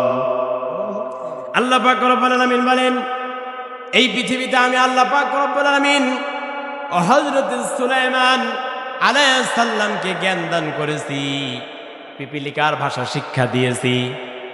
আমি আল্লাহ পাক জিনদের ভাষা শিক্ষা দিয়েছি। এই পৃথিবীতে দেবদত্ত দানব, জিন পরিশ থেকে শুরু করে পৃথিবীতে যত পক্ষীকুল আছে, সমস্ত পক্ষীকুলের ভাষা আমি আল্লাহ পাক রব্বুল আলামিন সুলাইমানকে দান করেছি। সুবহানাল্লাহ। হযরত সুলাইমান আলাইহিস সালামকে আল্লাহ পাক আংটি দিলেন। এই জান্নাতি আংটি দিয়ে হযরত সুলাইমান আলাইহিস সালাম পৃথিবীতে জিন, দেবদত্ত দানব, পশু পাখি থেকে শুরু করে পিপিলিকা পর্যন্ত হযরত সুলাইমান আলাইহিস সালাম আংটি দিয়ে বশ মানিয়ে রাখতেন। জোরে বলি সুবহানাল্লাহ। 2 নম্বরে হযরত সুলাইমান আলাইহিস সালামকে আল্লাহ পাক রব্বুল আলামিন জান্নাত থেকে একটি চিঠি দান করেছেন। এই চিঠিটা হচ্ছে নবুয়তি চিঠি। জোরে বলেন, কিসের চিঠি? আল্লাহ পাক রব্বুল আলামিন হযরত সুলাইমান আলাইহিস সালামকে নবুয়তি চিঠি দান করলেন। হযরত সুলাইমান যে নবী হবে, এমনে এমনে নবী নয়।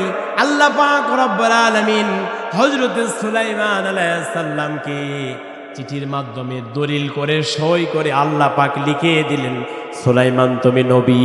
জোরে বলি সুবহানাল্লাহ। আল্লাহ পাক রব্বুল আলামিন হযরত সুলাইমান আলাইহিস সালামকে 3 নম্বরে চামড়ার চাবুক কেন দিলেন?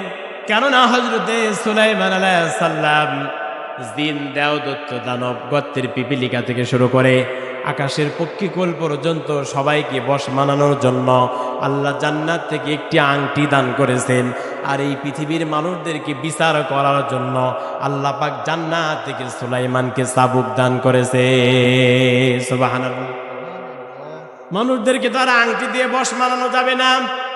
মানুষ শয়তানকে সাইজ করতে হলে, মানুষ শয়তানকে অপরাধমূলক কাজ থেকে ফেরাতে হলে চাবুকের দরকার আছে না নাই? জোরে বলেন, আছে না নাই? কারণ হযরত সুলাইমান আলাইহিস সালাম ছিলেন জামানার বাদশা, জামানার নবী। জোরে বলেন কি ছিলেন? আল্লাহ পাক রব্বুল আলামিন এই পৃথিবীতে, তাম পৃথিবীতে 4 জন বাদশা দান করেছিলেন, তাম পৃথিবীর বাদশা। আমি আপনি যে জায়গায় বসে আছি এই জায়গারও বাদশা ছিলেন সুলাইমান। সুবহানাল্লাহ বলবেন না? এই 4 জনের মধ্যে 2 জন ছিলেন কাফের বাদশা আর 2 জন ছিলেন মুসলমান বাদশা। 2 জন মুসলমান বাদশা হচ্ছে, একজন হচ্ছে বাদশা যুলকারনাইন আর 2 নম্বরে হচ্ছে হযরত সুলাইমান। আর কাফেরদের মধ্যে একজন ছিলেন বাদশা নমরুদ আর একজন ছিলেন বাদশা বক্তে নসর। এরা ছিল তাম পৃথিবীর বাদশা।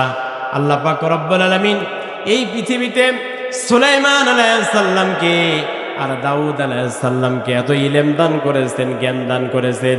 ওয়ালাকাদ আতাইনা দাউদ ওয়া সুলাইমান আলহামদুলিল্লাহিল্লাযী ফাদ্দালানা আলা কাসীরিম মিন ইবাদিহিল মুমিনিন। আমি আল্লাহ পাক রব্বুল আলামিন হযরত দাউদ আলাইহিস সালামকে আর সুলাইমান আলাইহিস সালামকে জ্ঞান দান করেছি, ইলম দান করেছি। যে ইলম পাওয়ার পরে, জ্ঞান পাওয়ার পরে ওরা বাপ বেটা দুজনাই বলেছে অকল আলহামদুলিল্লাহিল্লাযী, সমস্ত প্রশংসা ওই আল্লাহর, সমস্ত শুকরিয়া ওই আল্লাহর, যেই আল্লাহ আমাদেরকে এই সমস্ত মুমিনদের মধ্য থেকে উত্তম জ্ঞান দান করেছে। সুবহানাল্লাহ। হযরত সুলাইমান আলাইহিস সালাম আল্লাহ পাক রব্বুল আলামিন এই পৃথিবীতে এমন ইলম দান করেছে, এমন জ্ঞান দান করেছে। হযরত সুলাইমান আলাইহিস সালাম বাতাসের বিরুদ্ধেও বিচার করেছে। সুবহানাল্লাহ। বাতাসেরও বিচার করেছে হযরত সুলাইমান আলাইহিস সালাম। আল্লাহ পাক কি জ্ঞান দান করেছেন। আমি আপনি বিচারক, যদি বলা হয় আপনি তো বিচারক, আপনি বাতাসের বিচার করেন, পারবেন? আমাদের কারো পক্ষে সম্ভব বাতাসের বিচার করতে পারবো? আকাশের, মেঘমালার, রোদের, চন্দ্রের কারো বিচার করতে পারবো না। কিন্তু আল্লাহ পাক সুলাইমান আলাইহিস সালামকে এই পৃথিবীতে কি ইলম দান করলেন, কি জ্ঞান দান করলেন। হযরত সুলাইমান আলাইহিস সালাম বাতাসের বিরুদ্ধেও বিচার করেছেন। সুবহানাল্লাহ। বাতাসেরও বিচার করেছেন। এই জন্য আল্লাহ পাক রব্বুল আলামিন বলেছেন ওয়ালাকাদ আতাইনা দাউদ ওয়া সুলাইমান ইলমা। হযরত সুলাইমান আলাইহিস সালামের আব্বার দরবারে, হযরত দাউদ পয়গম্বরের দরবারে একজন বুড়ি মহিলা বিচার নিয়ে আসলো। বুড়ি মহিলা দাউদ পয়গম্বরের দরবারে এসে বলল, আল্লাহর পয়গম্বর দাউদ, আপনার কাছে আমি একটি বিচার নিয়ে এসেছি, একটি নালিশ নিয়ে এসেছি। হযরত দাউদ আলাইহিস সালাম ডাক দিয়ে বললেন, বুড়ি মা, কার বিরুদ্ধে তুমি মামলা নিয়ে এসেছো, বিচার নিয়ে এসেছো, বলো তো দেখি। বুড়ি মহিলা বলতেছে, দাউদ পয়গম্বর, নদীর ধার দিয়ে আসতেছিলাম আর আমার হাতে ছিল একটি গামলা, আর এই গামলার মধ্যে ছিল 1 কেজি আটা। নদীর ধার দিয়ে যখন আসতেছিলাম অনেক জোরে বাতাস এসে আমার হাতের গামলা সুদ্ধা আটাটাকে নদীর মধ্যে নিয়ে গিয়েছে। ওগো দাউদ পয়গম্বর, তুমি তো আল্লাহ নবী, তোমার কাছে বাতাসের বিরুদ্ধে মামলা নিয়ে এসেছি, সুতরাং তুমি তো সোশ্যাল জাস্টিস কায়েম করো, তুমি তো সত্য বিচার করো, ন্যায় বিচার করো। ওগো দাউদ পয়গম্বর, তুমি বাতাসের বিরুদ্ধে তোমার দরবারে মামলা দিলাম, বাতাসের বিচার তুমি করে দাও। আল্লাহু আকবার। হযরত দাউদ আলাইহিস সালামের কাছে বুড়ি মহিলা বিচার দিয়ে দিল। হযরত দাউদ আলাইহিস সালাম বললেন, বুড়ি মা, তোমার গামলার মধ্যে ছিল 1 কেজি আটা, আমি তোমাকে 5 কেজি আটা দিয়ে দিলাম, তাও যাও, তোমার বিচার শেষ, আটা নিয়ে বাড়িতে চলে যাও। বুড়ি মহিলা খুবই খুশি, হারালাম 1 কেজি আটা, পেলাম তো 5 কেজি আটা। খুশি মনে বাড়ির দিকে যখন চলে যাই, দাউদ পয়গম্বরের বাড়ির রাজপ্রাসাদের গেটের সামনে হযরতে সুলাইমান আলাইহিস সালাম দাঁড়ায় আছেন। হযরতে সুলাইমান আলাইহিস সালাম হযরতে সুলাইমান আলাইহিস সালাম বুড়ি মহিলাকে ডাক দিয়ে বললেন, বুড়ি মা, আমার আব্বা দাউদ পয়গম্বরের দরবারে কি জন্য এসেছ? বুড়ি মহিলা ডাক দিয়ে বলে, সুলাইমান, তোমার আব্বা তো এই রাষ্ট্রের পয়গম্বর, এ রাষ্ট্রের বাদশাহ, তোমার আব্বা তো একজন নবী। তোমার আব্বার কাছে আমি বিচার নিয়ে এসেছি বাতাসের বিরুদ্ধে। আমার গামলা শুদ্ধে আটাগুলা নদীর মধ্যে নিয়ে গেছে। তোমার আব্বার কাছে বাতাসের বিরুদ্ধে মামলা দিলাম, বিচার দিয়ে দিলাম। তোমার আব্বা আমার 1 কেজি আটা হারিয়েছে, তোমার আব্বা 5 কেজি আটা আমাকে দিয়েছে। হযরত সুলাইমান আলাইহিস সালাম বললেন, বুড়িমা, বিচার হয় নাই, আপনি আবারও আমার আব্বার কাছে ফিরে যান। বুড়ি মহিলা এবার ফিরে আসলো। বুড়ি মহিলা ডাক দিয়ে বলল, দাউদ পয়গম্বর, তোমার কাছে বিচার নিয়ে এসেছি বাতাসের বিরুদ্ধে, সুতরাং তুমি আমাকে 5 কেজি আটা দিয়েছে, তো হবে না। হযরতে দাউদ পয়গম্বর এইবার তিনি বুড়ি মহিলাকে 10 কেজি আটা দিয়ে দিলেন।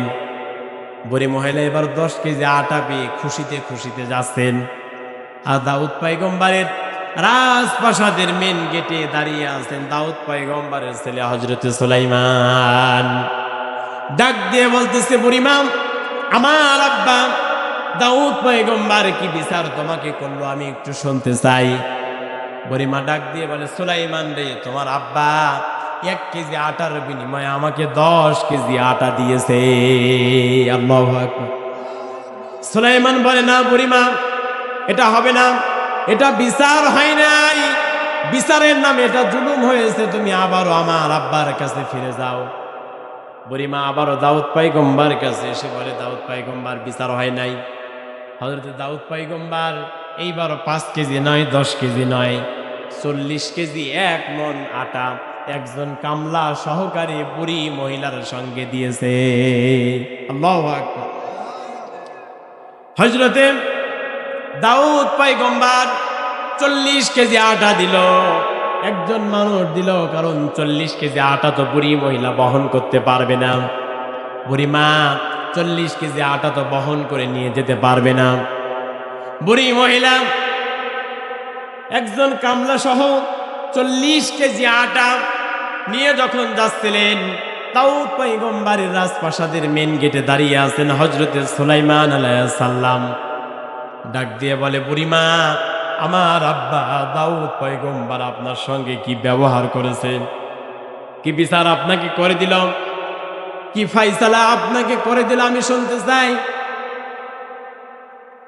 বুড়িমা বলেন, ওগো সুলাইমান, নদীর ধার দিয়ে আসতেছিলাম, 1 কেজি আটা গামলা সহকারে হারিয়েছি, অথচ তোমার আব্বা দাউদ পয়গম্বর আমাকে 40 কেজি আটা দিয়েছে।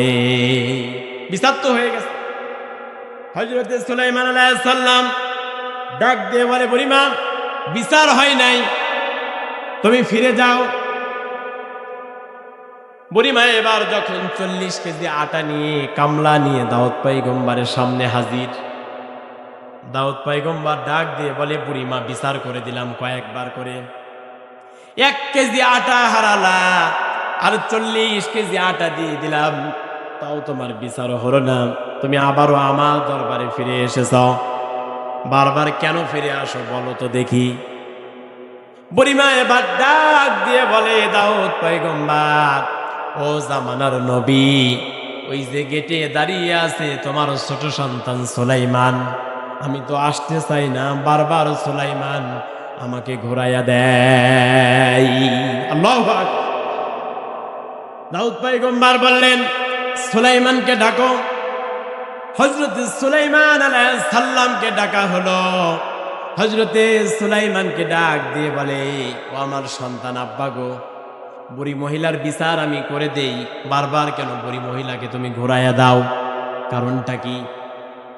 হযরতে সুলাইমান আলাইহিস সালাম বলেন, আব্বা, আমি তো চাই, আপনি তো জামানার পয়গম্বর, জামানার নবী, আল্লাহ তো আপনাকে নবুয়তি দান করেছে, সুতরাং নবীরা তো কখনো ভুল বিচার করতে পারে না। নবীরা তো এই পৃথিবীতে সঠিক বিচার করে, সত্য বিচার করে, নবীরা তো হকের বিচার করে। কিন্তু আপনার বিচার তো সঠিক হয় নাই। দাউদ পয়গম্বর বলে, ওগো আমার কলিজা টুকরা সন্তান সুলাইমান, বিচার কেন আমি করতে পারলাম না? কিভাবে বিচার করতে হবে তুমি বলে দাও। সুবহানাল্লাহ। আল্লাহ পাক রব্বুল আলামিন বলেন, এই জন্য আমি বলেছি ওয়ালাকাদ আতাইনা দাউদা ওয়া সুলাইমানা ইলমা। আল্লাহু আকবার। আমি সুলাইমানকে আর দাউদকে ইলম দান করেছি, জ্ঞান দান করেছি। সুবহানাল্লাহ। দাউদ পয়গম্বর প্রশ্ন করলো, সুলাইমান বিচার কিভাবে করতে হবে? হযরত সুলাইমান আলাইহিস সালাম বললেন, আব্বা, বুড়ি মহিলা আপনার দরবারে বিচার নিয়ে এসেছে। বিচারটা কার বিরুদ্ধে? এই মামলার দোষীকে, বিবাদীকে, তাকে আগে হাজির করা হোক। ঠিক কিনা বলেন? বুড়ি তো বাদী, বুড়ি তো বিচার নিয়ে এসেছে, কিন্তু এই মামলার বিবাদীকে, তাকে আগে হাজির করা হোক। দাউদ পয়গম্বর দেখলো সন্তান তো সত্য কথা বলেছে, কারণ দোষী ছাড়া তো বিচার করা যায় না, সত্য মিথ্যার পার্থক্য করা যায় না। আল্লাহ পাক সত্য মিথ্যার পার্থক্য করার জন্য কোরআন দিয়েছেন। জোরে বলেন, কি দিয়েছেন? কি দিয়েছেন? কোরআন পড়লে, কোরআন জানলে, কোরআন বুঝলে, কোরআন মানলে সত্য পাওয়া যায় কি যায় না? জোরে বলেন। আল্লাহ পাক রব্বুল আলামিন বলেন, শাহরু রমাদানাল্লাযী উনজিলা ফীহিল কুরআন হুদাল লিন্নাসি ওয়া বাইয়িনাতিম মিনাল হুদা ওয়াল ফুরকান।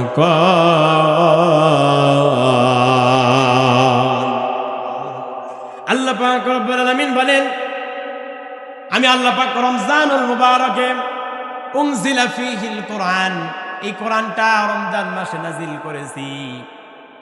হুদাল লিন্নাস, কেননা এই কোরআন হচ্ছে মানুষের জন্য, হিদায়াতের জন্য। বাইনাল আবদি ওয়া বাইনাল ফুরকান, আল্লাহ পাক বলেন কোরআন হচ্ছে সত্য মিথ্যার পার্থক্য করে দেয়। জোরে বলি সুবহানাল্লাহ। এই জন্য কোরআনের আরেক নাম হচ্ছে ফুরকান। জোরে বলেন, নাম কি? সত্য মিথ্যার পার্থক্যকারী। কোরআন পড়লে বোঝা যায় কোনটা সত্য, কোনটা মিথ্যা। ঠিক কিনা বলেন? কোরআন পড়লে বোঝা যায় কোনটা হালাল, কোনটা হারাম। ঠিক কিনা বলেন? আলোচনা কি সেরে লাগছে? শীত লাগে? চালাবো কতক্ষণ? হ্যাঁ,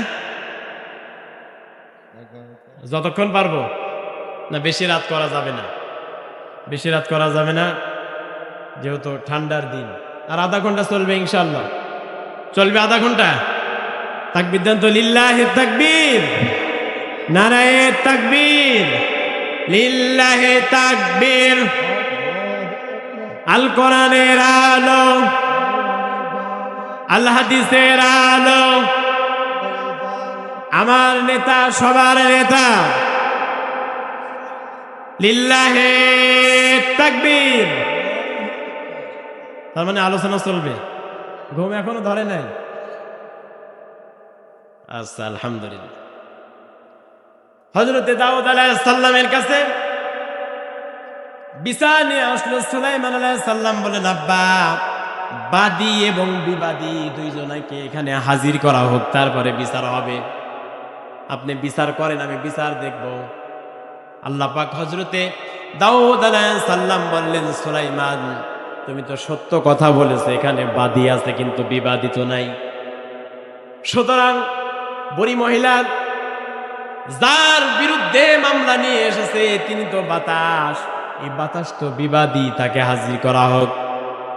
আল্লাহ পাক দাউদ আলাইহিস সালামকে কি জ্ঞান দান করেছে, ইলম দান করেছে।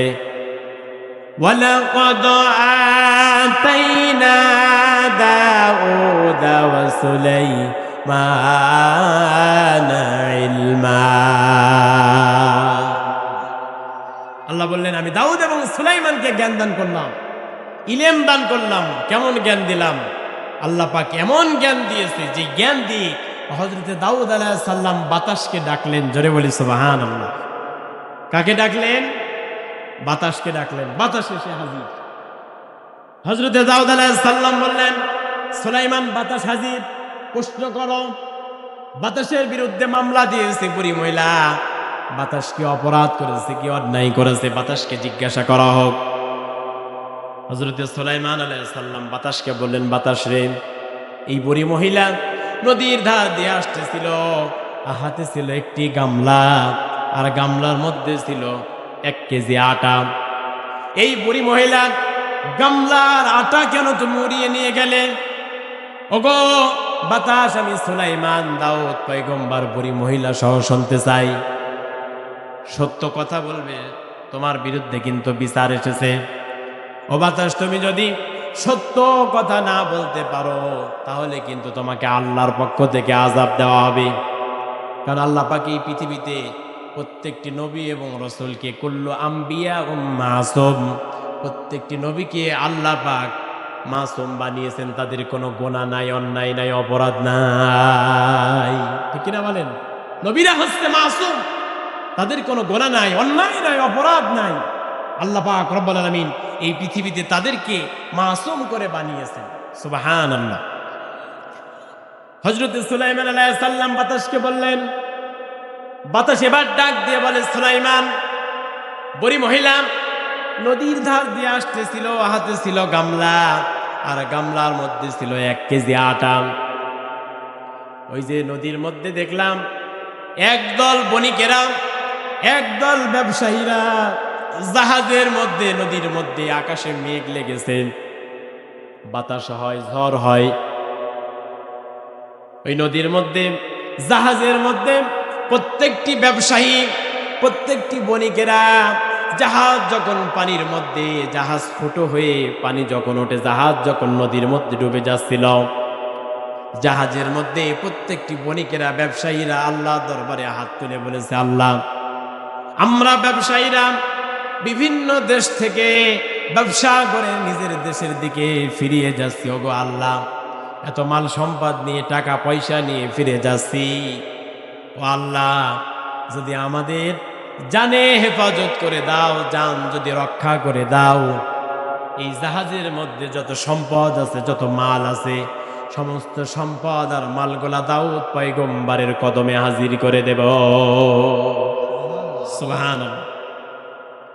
সব মানুষেরা যখন এই দোয়া করেছে, আল্লাহ পাক রব্বুল আলামিন আমি বাতাসকে অর্ডার করলেন, বললেন, বাতাস রে চলে যাও, একটা ব্যবস্থা করো। আল্লাহ পাক আমি বাতাসকে যখন অর্ডার করে দিলেন, আমি খুঁজতে লাগলাম কিভাবে জাহাজের এই ব্যবসায়ীদের, বণিকদেরকে কিভাবে হেফাজত করব, রক্ষা করব।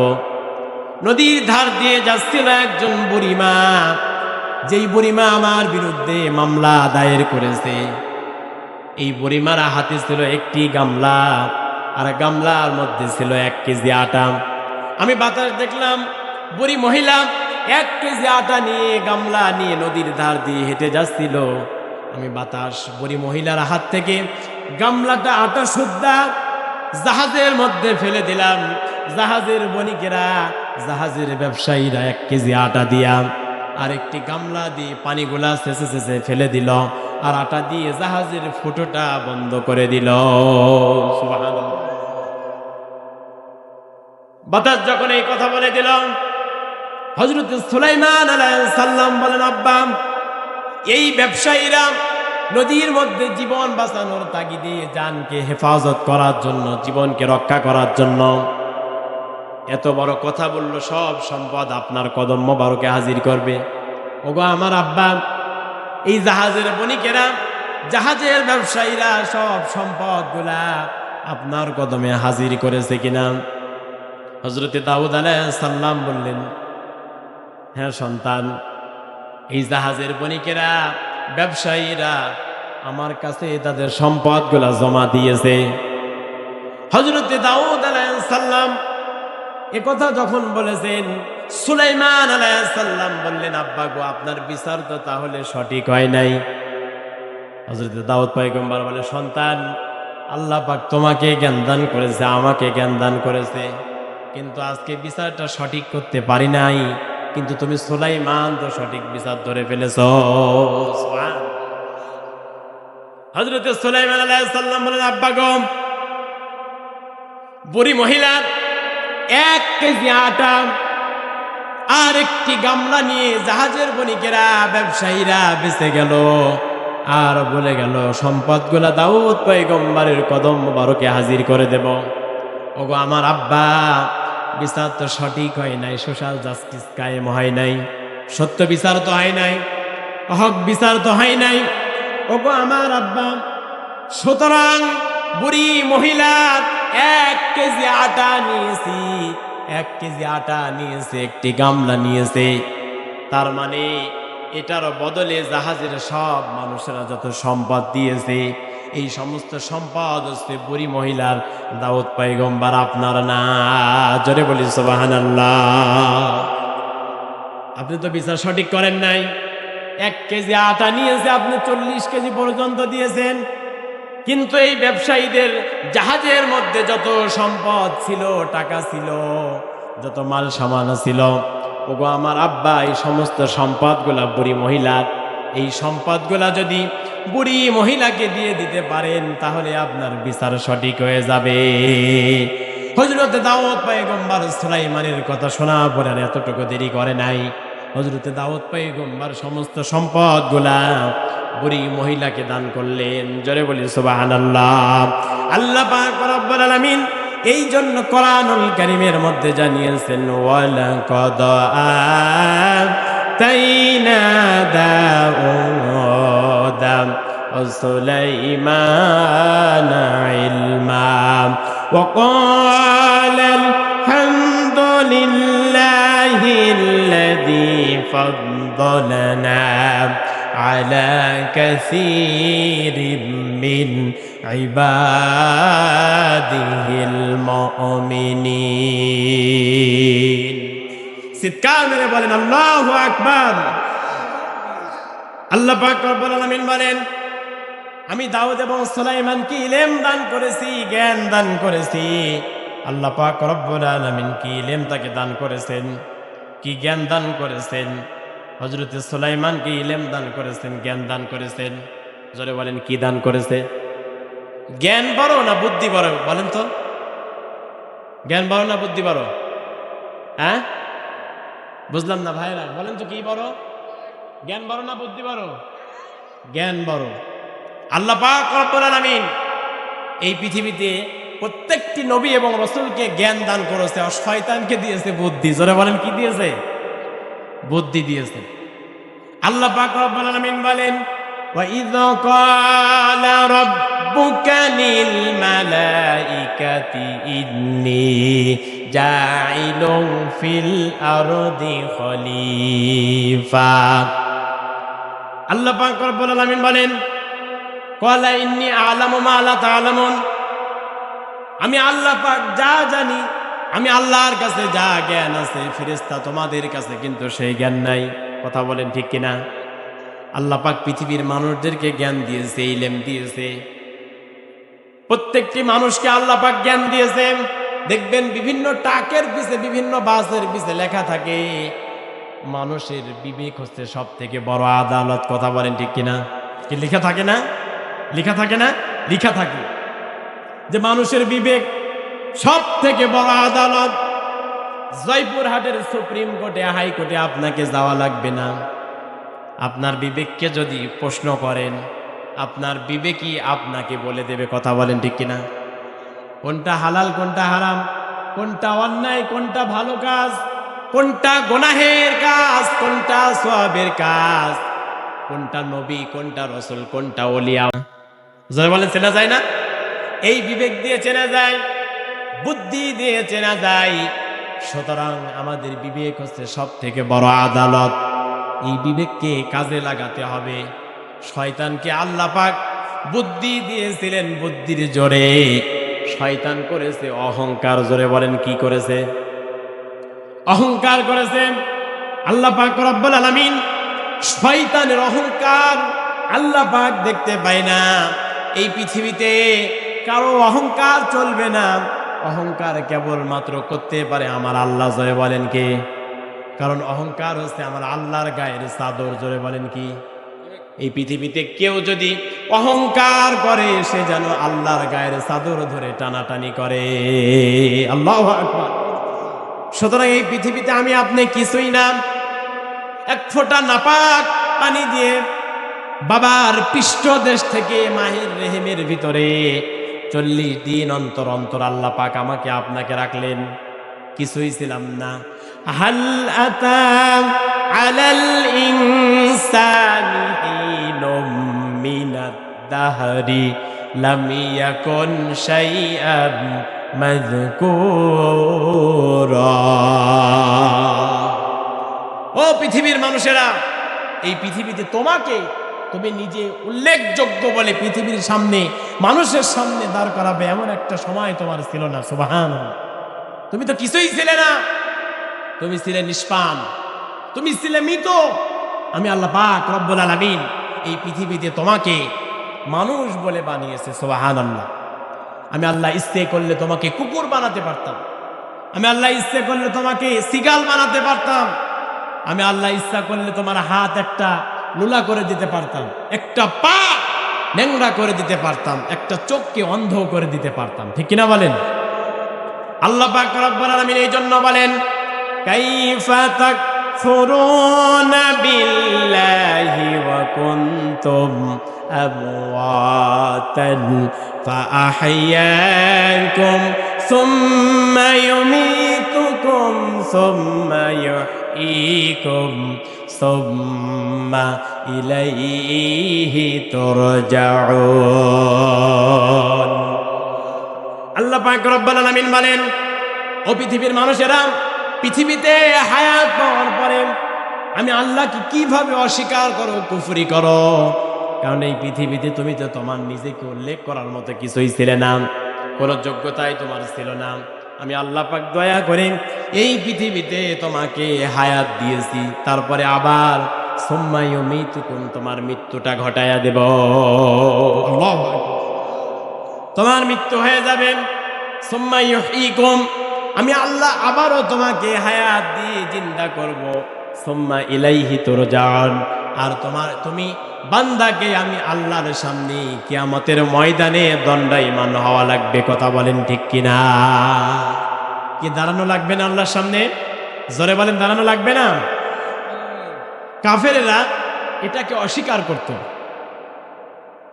আল্লাহ পাক রব্বুল আলামিন বলেন, ওগো নবী, আপনি কাফেরদেরকে জিজ্ঞাসা করেন আকাশকে বানিয়েছে, কাফেরেরা বলবে আল্লাহ। জমিনকে বানিয়েছে, কাফেরেরা বলবে আল্লাহ। চন্দ্র সূর্য কে বানালো? বলবে আল্লাহ। কিন্তু আপনি যখন তাদের কাছে জিজ্ঞাসা করবেন মানুষ মারা যাওয়ার পরে আল্লাহ পাক কিয়ামতের ময়দানে মানুষদেরকে আবারও জীবিত করবেন, তখন দেখবেন কাফেরেরা অস্বীকার করবে যে মানুষ মারা যাবে, তার দেহটা মাটি খেয়ে ফেলবে, পচে যাবে, গলে যাবে। ঠিক কিনা বলেন? হাড্ডি মাটির সঙ্গে মিশে যাবে। এই মানুষকে আল্লাহ পাক আবার কিভাবে তৈরি করবে? এটা কাফেরেরা বিশ্বাস করত না। নাউজুবিল্লাহ বলবেন না? আচ্ছা বলেন দেখি, আল্লাহ আমাদেরকে বানাতে পারবে না পারবে না? অবশ্যই ওই আল্লাহই পারবে। ঠিক কিনা বলেন? কেননা এই পৃথিবীতে কত কোটি মানুষ আছে, কত কোটি, 7,500 কোটি মানুষ আছে। 7,500 কোটি মানুষের এই যে ফিঙ্গারপ্রিন্ট দেখেন, এই যে আমার মোবাইলের ফিঙ্গার আছে, এই যে দেখেন, আমি যদি নখ দিয়ে চাপ দেই, এই দেখেন ফিঙ্গার খুলে গেছে। আপনি চাপ দেন তো হবে? জোরে বলেন, আপনি চাপ দিলে হবে? আমার এই 2 লোক দিয়ে চাপ দিলে হবে, কারণ 2 লোকের ফিঙ্গার দেওয়া। যদি এই লোক দিয়ে দেই তাও হবে না, দেখেন হবে না। কিন্তু এই লোক দিয়ে চাপ দিলে ফিঙ্গার খুলে যায়। ঠিক কিনা বলেন? কিন্তু এই নখ দিয়ে যদি চাপ দেই, কোন নখ, বাকি 8টা নখ দিয়ে চাপ দেব, ফিঙ্গার খুলবে না। আমার আল্লাহ কত সূক্ষ্মদর্শী, আমার আল্লাহ কত দয়া আল্লাহ। তাম পৃথিবীর মানুষদেরকে যে ফিঙ্গার প্রিন্ট দিয়েছে, আমাদের এনআইডি কার্ড আছে না নাই? এনআইডি কার্ড আছে। কারো ফিঙ্গার প্রিন্টের সঙ্গে কারো ফিঙ্গার প্রিন্ট মেলে না। সুবহানাল্লাহ বলবেন না? তাহলে কি ওই আল্লাহকে চেনা যায় না? জোরে বলেন, ওই আল্লাহকে চেনা যায়। বলেন দেখেন আমার মধ্যে আপনার মধ্যে চুল কিভাবে বড় হচ্ছে, কাটছি আবারও বেড়ে যায়, ঠিক না বলেন? মুছ কাটছি, দাড়ি কাটছি, আবারও বেড়ে যায়। সুবহানাল্লাহ বলবেন না? কি নিদর্শন! মহিলার তো ওঠে না, মহিলার দাড়ি ওঠে। সুবহানাল্লাহ। আমার আল্লাহ কত বড় দয়ার আল্লাহ! সৃষ্টি জগতের দিকে তাকালে আল্লাহ পাককে চেনা যায়, ঠিক না বলেন? আল্লাহ পাক রব্বুল আলামিন বলেন, এই পৃথিবীতে আমি আল্লাহ পাক দাউদ আর সুলাইমানকে ইলম দান করলাম। কেমন জ্ঞান দান করলাম, ইলম দান করলাম। সুলাইমান আলাইহিস সালামকে আমি আল্লাহ পাক নবুয়ত দান করেছি। সুলাইমান আলাইহিস সালাম এই পৃথিবীতে বাদশা বানিয়েছে, তামাম পৃথিবীর বাদশা, একটা দুইটা দেশের বাদশা নয়। সুলাইমান আলাইহিস সালাম ছিলেন তামাম পৃথিবীর বাদশা। হযরত সুলাইমান আলাইহিস সালাম শুধুমাত্র মানুষের বাদশা নয়, হযরতে সুলাইমান আলাইহিস সালাম এই পৃথিবীতে জিন, পরী, দেও, দত্ত, দানব, গর্তের পিপিলিকা থেকে শুরু করে আসমানের পক্ষীকুল, সাগরের মাছ, গর্তের সাপ, এই পৃথিবীতে আল্লাহ পাক যা কিছু তৈরি করেছেন, আমি আল্লাহ পাক প্রত্যেকের ভাষা শিক্ষা আমি সুলাইমানকে দিয়েছে। সুবহানাল্লাহ। আল্লাহ পাক রব্বুল আলামিন এই পৃথিবীতে হযরত সুলাইমান আলাইহিস সালামকে কেমন জ্ঞান দান করলেন, কেমন ইলম দান করলেন। হযরত সুলাইমান আলাইহিস সালাম ঘোড়া নিয়ে, তার বাহিনী নিয়ে, মন্ত্রী পরিষদ নিয়ে, হযরত সুলাইমান আলাইহিস সালামের মন্ত্রী পরিষদের সদস্য ছিল 700 জন। জোরে বলেন কয়শো জন? 700 জন মন্ত্রী পরিষদ ছিল, এমপি ছিল হযরত সুলাইমান আলাইহিস সালামের।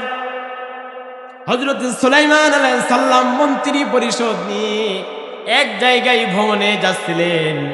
ভ্রমণে যাওয়ার সময় একটা গর্ত থেকে একটা পিপিলিকা বলে ফেলল, যিনি পিপিলিকার সর্দার। আমরা নামল থেকে আলোচনা করছি, কোন সূরা জোরে বলেন? নামল। নামল মানে কি? পিপিলিকা। হযরত সুলাইমান আলাইহিস সালাম যখন যাচ্ছিলেন, পিপিলিকার যিনি রানী, পিপিলিকার যিনি রাজা, পিপিলিকার যিনি সর্দার, হঠাৎ করে পিপিলিকার সর্দার বলে ফেলল, হাত্তা ইযা আতাউ আলা ওয়াদিন নামলি ক্বালাত নামলাতু ইয়া আইয়ুহান নামল দুখুলু মাসাকিনাকুম লা ইয়াহতিমান্নাকুম সুলাইমান ওয়া জুনুদুহু ওয়া হুম লা ইয়াশউরুন।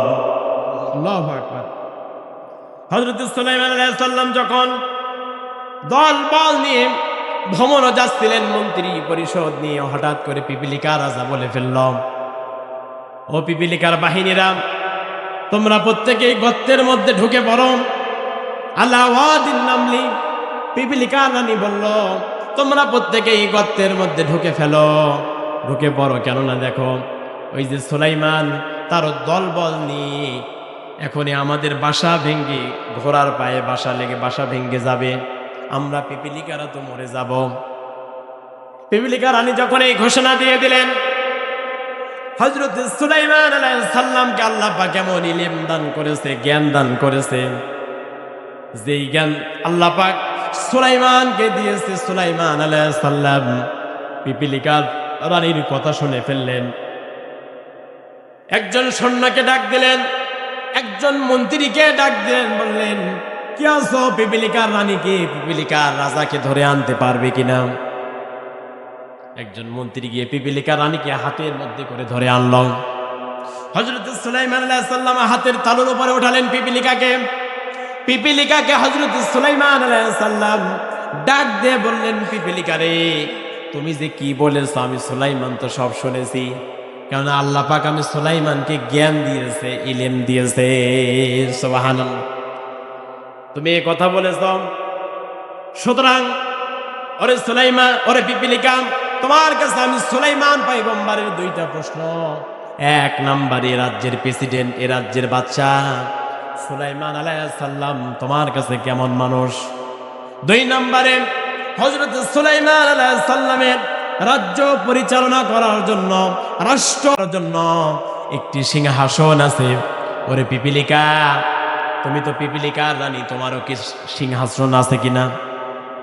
হযরত সুলাইমান আলাইহিস সালাম পিপিলিকার রানীকে যখন এই প্রশ্ন করলেন, পিপিলিকা বললেন, সুলাইমান দেব, এ রাজ্যের যিনি প্রেসিডেন্ট, এ রাজ্যের যিনি পয়গম্বর, কিন্তু দাউদ নবীর সন্তান, নিঃসন্দেহে তিনি একজন আল্লাহওয়ালা ভালো মানুষ। সুবহানাল্লাহ। 2 নম্বরে সুলাইমান দেব রাষ্ট্র পরিচালনা করার জন্য, রাজ্য পরিচালনা করার জন্য, ওরে সুলাইমান, আল্লাহ পাক রব্বুল আলামিন তোমাকে একটা কুরসি দিয়েছে, একটা চেয়ার দিয়েছে। এই চেয়ারের, এই কুরসির এত পাওয়ার, এত শক্তি আল্লাহ পাক দিয়েছে, এই সিংহাসনের কোনো পেট্রোল লাগে না, এই সিংহাসনের কোনো ডিজেল লাগে না, এই সিংহাসনের কোনো ড্রাইভার লাগে না। এই সিংহাসন আল্লাহ পাক রব্বুল আলামিন সুলাইমান রে তোমার সিংহাসনকে এত পাওয়ার দিয়েছে, তুমি যদি সিংহাসনের উপরে বসো, সিংহাসন অমনি আসমানে ওরা আরম্ভ করে দেয়। সুবহান। এই পৃথিবীতে প্রাইভেট কার চলতে, বাস চলতে, ট্রাক চলতে, হেলিকপ্টার চলতে, বিমান চলতে, পৃথিবীতে পেট্রোল ডিজেল লাগে কি লাগে না? গ্যাস লাগে কি লাগে না? আর হযরত সুলাইমান আলাইহিস সালামকে কি জ্ঞান দিয়েছে, কি ইলম দিয়েছে, তাকে কি যোগ্যতা সম্পন্ন আল্লাহ পাক রব্বুল আলামিন সুলাইমানকে বানিয়েছে। হযরত সুলাইমান আলাইহিস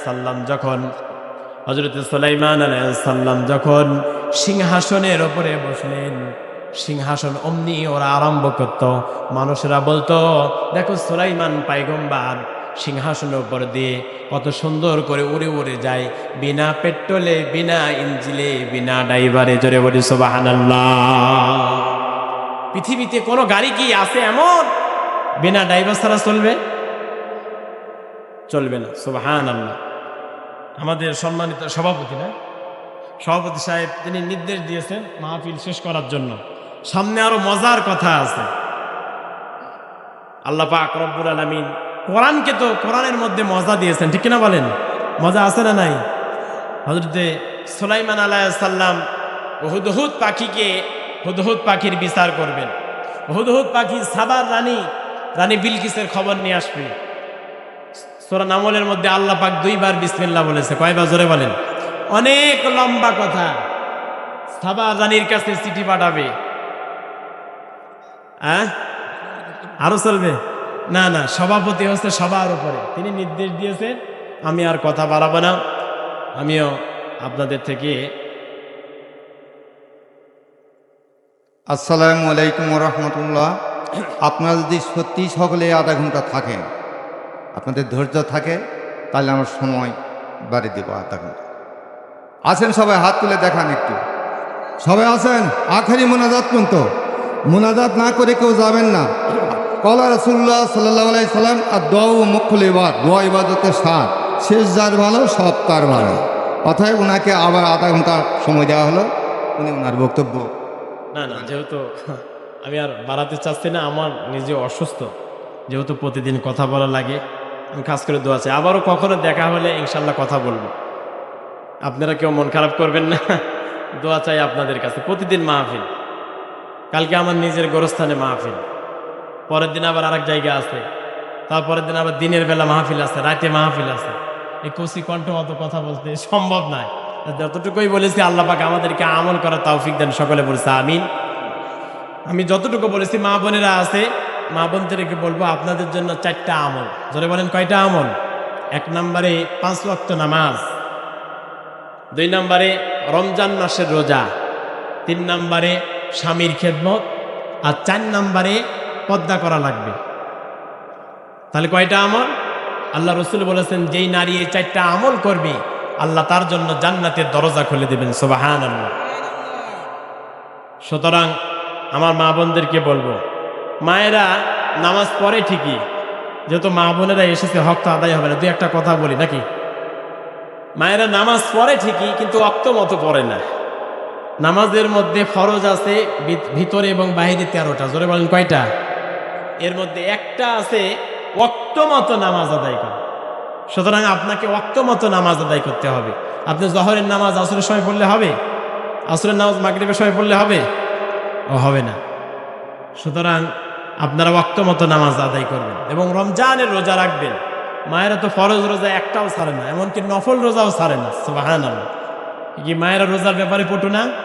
রোজার ব্যাপারে কিন্তু পটু। সুতরাং মা বোনদেরকে বলবো, রমজান মাসের রোজা আল্লাহ পাক মাদেরকে একটা অসুখ দিয়েছেন, আরবিতে যেটাকে হায়েজ বলা হয়, ইংরেজিতে মিন্স বলা হয়। রমজান মাসে কখনো যদি অসুখটা আপনার হয়ে যায়, রমজান চলে যাওয়ার পরে এই ফরজ রোজা আপনি আদায় করে দেবেন, আদায় হয়ে যাবে ইনশাআল্লাহ। 3 নম্বরে স্বামীর খেদমত। এই পৃথিবীতে যত মহিয়সী নারী আছে, হজরতে ফাতেমা, হজরতে খাদিজা, হজরতে আয়েশা, হজরতে আসিয়া, আল্লাহ পাক প্রত্যেককে জান্নাত দেওয়ার কারণ হচ্ছে স্বামীর খেদমত। যারা বলেন কার খেদমত? স্বামীর খেদমত। স্বামী আপনার প্রতি অসন্তোষ থাকলে আপনি জান্নাতে যেতে পারবেন না, আপনার জন্য কবরটা জাহান্নামের আগুন হয়ে যাবে। হযরতে ফাতেমাকে জান্নাতের সর্দারিনী বানানোর জন্য বানিয়েছেন এই কারণেই, কারণ তিনি হযরতে আলীর খেদমত করেছেন। সুবহানাল্লাহ। রাসূলুল্লাহ বলেছেন, আমার মেয়ে কলিজার টুকরা মা ফাতেমা, আমার জামাই আলীর সঙ্গে কখনো খারাপ ব্যবহার করো না। যদি খারাপ ব্যবহার করো, কখনো শুনতে পারি তোমার জানাজা নামাজে তুমি যদি আমার আগে ইন্তেকাল করো, তোমার জানাজার নামাজেও আমি নবীজি যাব না। আল্লাহু আকবার। কত বড় কথা! আল্লাহ পাক কোরআনে বিবাহর কথা সূরা নিসার মধ্যে 2 দিয়ে শুরু করেছেন। কয়? জোরে বলেন। 2। মাসনা ও সুলাসা ও রুবা। একটা বিয়ের কথা কিন্তু বলে নাই। আল্লাহ প্রথমেই 2টার কথা বলেছে, তারপরে 3টা, যদি প্রয়োজন হয় 4টা বিয়ে। এই ফতোয়া যদি আপনার স্ত্রীর কাছে দেন, বলেন লাঠি ধরবে না? লাঠি ধরবে। হযরতে আলী বিছানার উপরে বসে আছেন, আর ফাতেমা নিচে বসে কোরআন তেলাওয়াত করতেছে, সূরা নিসা, মাসনা ও সুলাসা ওয়া রুবা। আল্লাহ পুরুষদেরকে বলেছে, ও পুরুষেরা, যদি তোমাদের প্রয়োজন হয় খাদ্য, বস্ত্র, চিকিৎসা, জৈবিক চাহিদা যদি পূরণ করতে পারো, তাহলে তোমার জন্য 4টা বিবাহ জায়েজ। হযরতে ফাতেমার মন খারাপ হয়ে গিয়েছে। ফাতেমার মন খারাপ। কোরআন পড়ে আল্লাহ কি আয়াত নাজিল করেছে, হযরতে আলী মিসকি মিসকি হাসে, হযরতে ফাতেমার কাছে এগিয়ে গেলেন, বললেন, ফাতেমারে মন খারাপ করো না, আমি বুঝতে পেরেছি তোমার মন কেন খারাপ, কারণ আল্লাহ পাক কোরআনে যে আয়াত নাজিল করেছে। ওরে ফাতেমা, আল্লাহ পাক রব্বুল আলামিন এই পৃথিবীতে তোমাকে সব থেকে সৌন্দর্য করে, সুন্দর চেহারার অধিকারী করে বানিয়েছে। সুবহানাল্লাহ।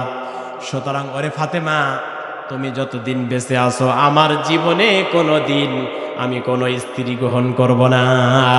সুবহানাল্লাহ। তুমি তো বিশ্ব সুন্দরী। হযরতে ফাতেমা আবারও হেসে ফেলেছে। সুবহানাল্লাহ। এই পৃথিবীতে 4 জন নারীকে আল্লাহ পাক বিশ্ব সুন্দরী বানিয়েছেন। আমাদের কুষ্টিয়ার সন্তান মুফতি আমির হামজা একটি মাহফিলে বলতেছিলেন সৌন্দর্যের ব্যাপারে, যে ভারতের যে নায়িকা রাশমিকা মান্দানা, এর কথা বোঝাতে দিয়ে কিছু মানুষ এটার অপব্যাখ্যা করেছে, ভুল ব্যাখ্যা করেছে। উনি সৌন্দর্যের ব্যাখ্যা করতে চেয়েছেন যে আল্লাহ পাক সৌন্দর্য দান করেছে চেহারার কাটিং হিসাবে। এই পৃথিবীতে আল্লাহ পাক 4 জন নারীকে সেরা সুন্দরী করেছিলেন। 1 নম্বর হচ্ছে আদম আলাইহিস সালামের স্ত্রী হযরত হাওয়া আলাইহিস সালাম। 2 নম্বরে হযরত ইব্রাহিম আলাইহিস সালামের স্ত্রী হযরত সারা আলাইহিস সালাম। 3 নম্বরে হযরত ইউসুফ আলাইহিস সালামের স্ত্রী হযরত জুলাইখা। আর 4 নম্বরে বিশ্ব নবীজির কন্যা মা ফাতিমাতুজ জোহরা। সুবহানাল্লাহ। এই 4 জন মেয়ে মানুষ পৃথিবীর সেরা সুন্দরী ছিলেন। সুবহানাল্লাহ। কিন্তু কোনোদিন কি তারা হাফ প্যান্ট পরেছে? আমার পাবনা শহরে যাবেন, ভাবনা ছাড়াই হাফ প্যান্ট পরে মেয়েরা, আছে না নাই? ভাবনা ছাড়াই হাফ প্যান্ট পরে, শর্ট জামা গায়ে দেয়, এমন এমন জিনিস পরে যা সবই বোঝা যায়। নাউজুবিল্লাহ। এগুলা পরা যাবে? আমার মায়েরা পর্দা করবেন। এখন তো পর্দা নাই, পর্দা আছে দরজায় আর জানালায়। কোন জায়গায় পর্দা? কোন জায়গায় জোরে বলেন? দরজায় আর জানালায়। অনেক মায়েরা আছেন মুখ খালি করে রাখে। কি করে রাখে জোরে বলেন? মুখ খালি, বোরকা পরে। আসলে মানুষের দেহের মধ্যে সৌন্দর্য হচ্ছে চেহারা। জোরে বলেন কি? চেহারা। চেহারা হচ্ছে মানুষের সৌন্দর্যের মূল ফাউন্ডেশন। একটা ছেলে একটা মেয়ের প্রেমে পড়ে কি দেখে, জোরে বলেন? হাত দেখে, পা দেখে, বংশ দেখে না, চেহারা দেখে প্রেমে পড়ে। সুতরাং চেহারাই যদি আপনি খুলে রাখেন, আপনি কিসের পর্দা করলেন? আপনার মুখ ঢেকে রাখতে হবে। এবং আল্লাহ পাক সূরা নিসার মধ্যে, অনেক লম্বা কথা, আমি বাড়াবো না, 14 জন পুরুষের সঙ্গে কথা বলা যায় ছাড়া কোনো পুরুষের সঙ্গে নিম্ন গলায় কথা বলা যাবে না, কর্কশ ভাষায় কথা বলতে হবে। আপনার স্বামী, ভাই, দুধ ভাই বা শ্বশুর, তারপরে নিজের ছেলে, ভাগ্নি যারা আছে, দুধ ভাই, নানা, মামা যারা আছে, এনাদের সঙ্গে আপনি দেখা করতে পারবেন, কথা বলতে পারবেন। এই 14 জন বাদে আপনি কারোর সঙ্গে নরম গলায় কথা বলতে পারবেন না। কারণ নারীদের কণ্ঠ থেকেও মানুষেরা প্রেমে পড়ে, ঠিক কিনা বলেন? কারণ আল্লাহ পাক মেয়েদেরকে এমনভাবে বানিয়েছে, তাদের মাথা থেকে পা পর্যন্ত প্রত্যেকটি জায়গায় আকর্ষণ। সুতরাং আপনি পর্দা করবেন। এই 4টি কাজ যদি আপনি করতে পারেন, আল্লাহ পাক আপনাকে জান্নাত দিয়ে দেবেন ইনশাআল্লাহ। আজকের মাহফিল এখনই সমাপ্তি করা হবে সভাপতি সাহেবের বক্তব্যের মাধ্যমে ইনশাআল্লাহ। তারপরেই দোয়া হবে। সবাই বসে যান।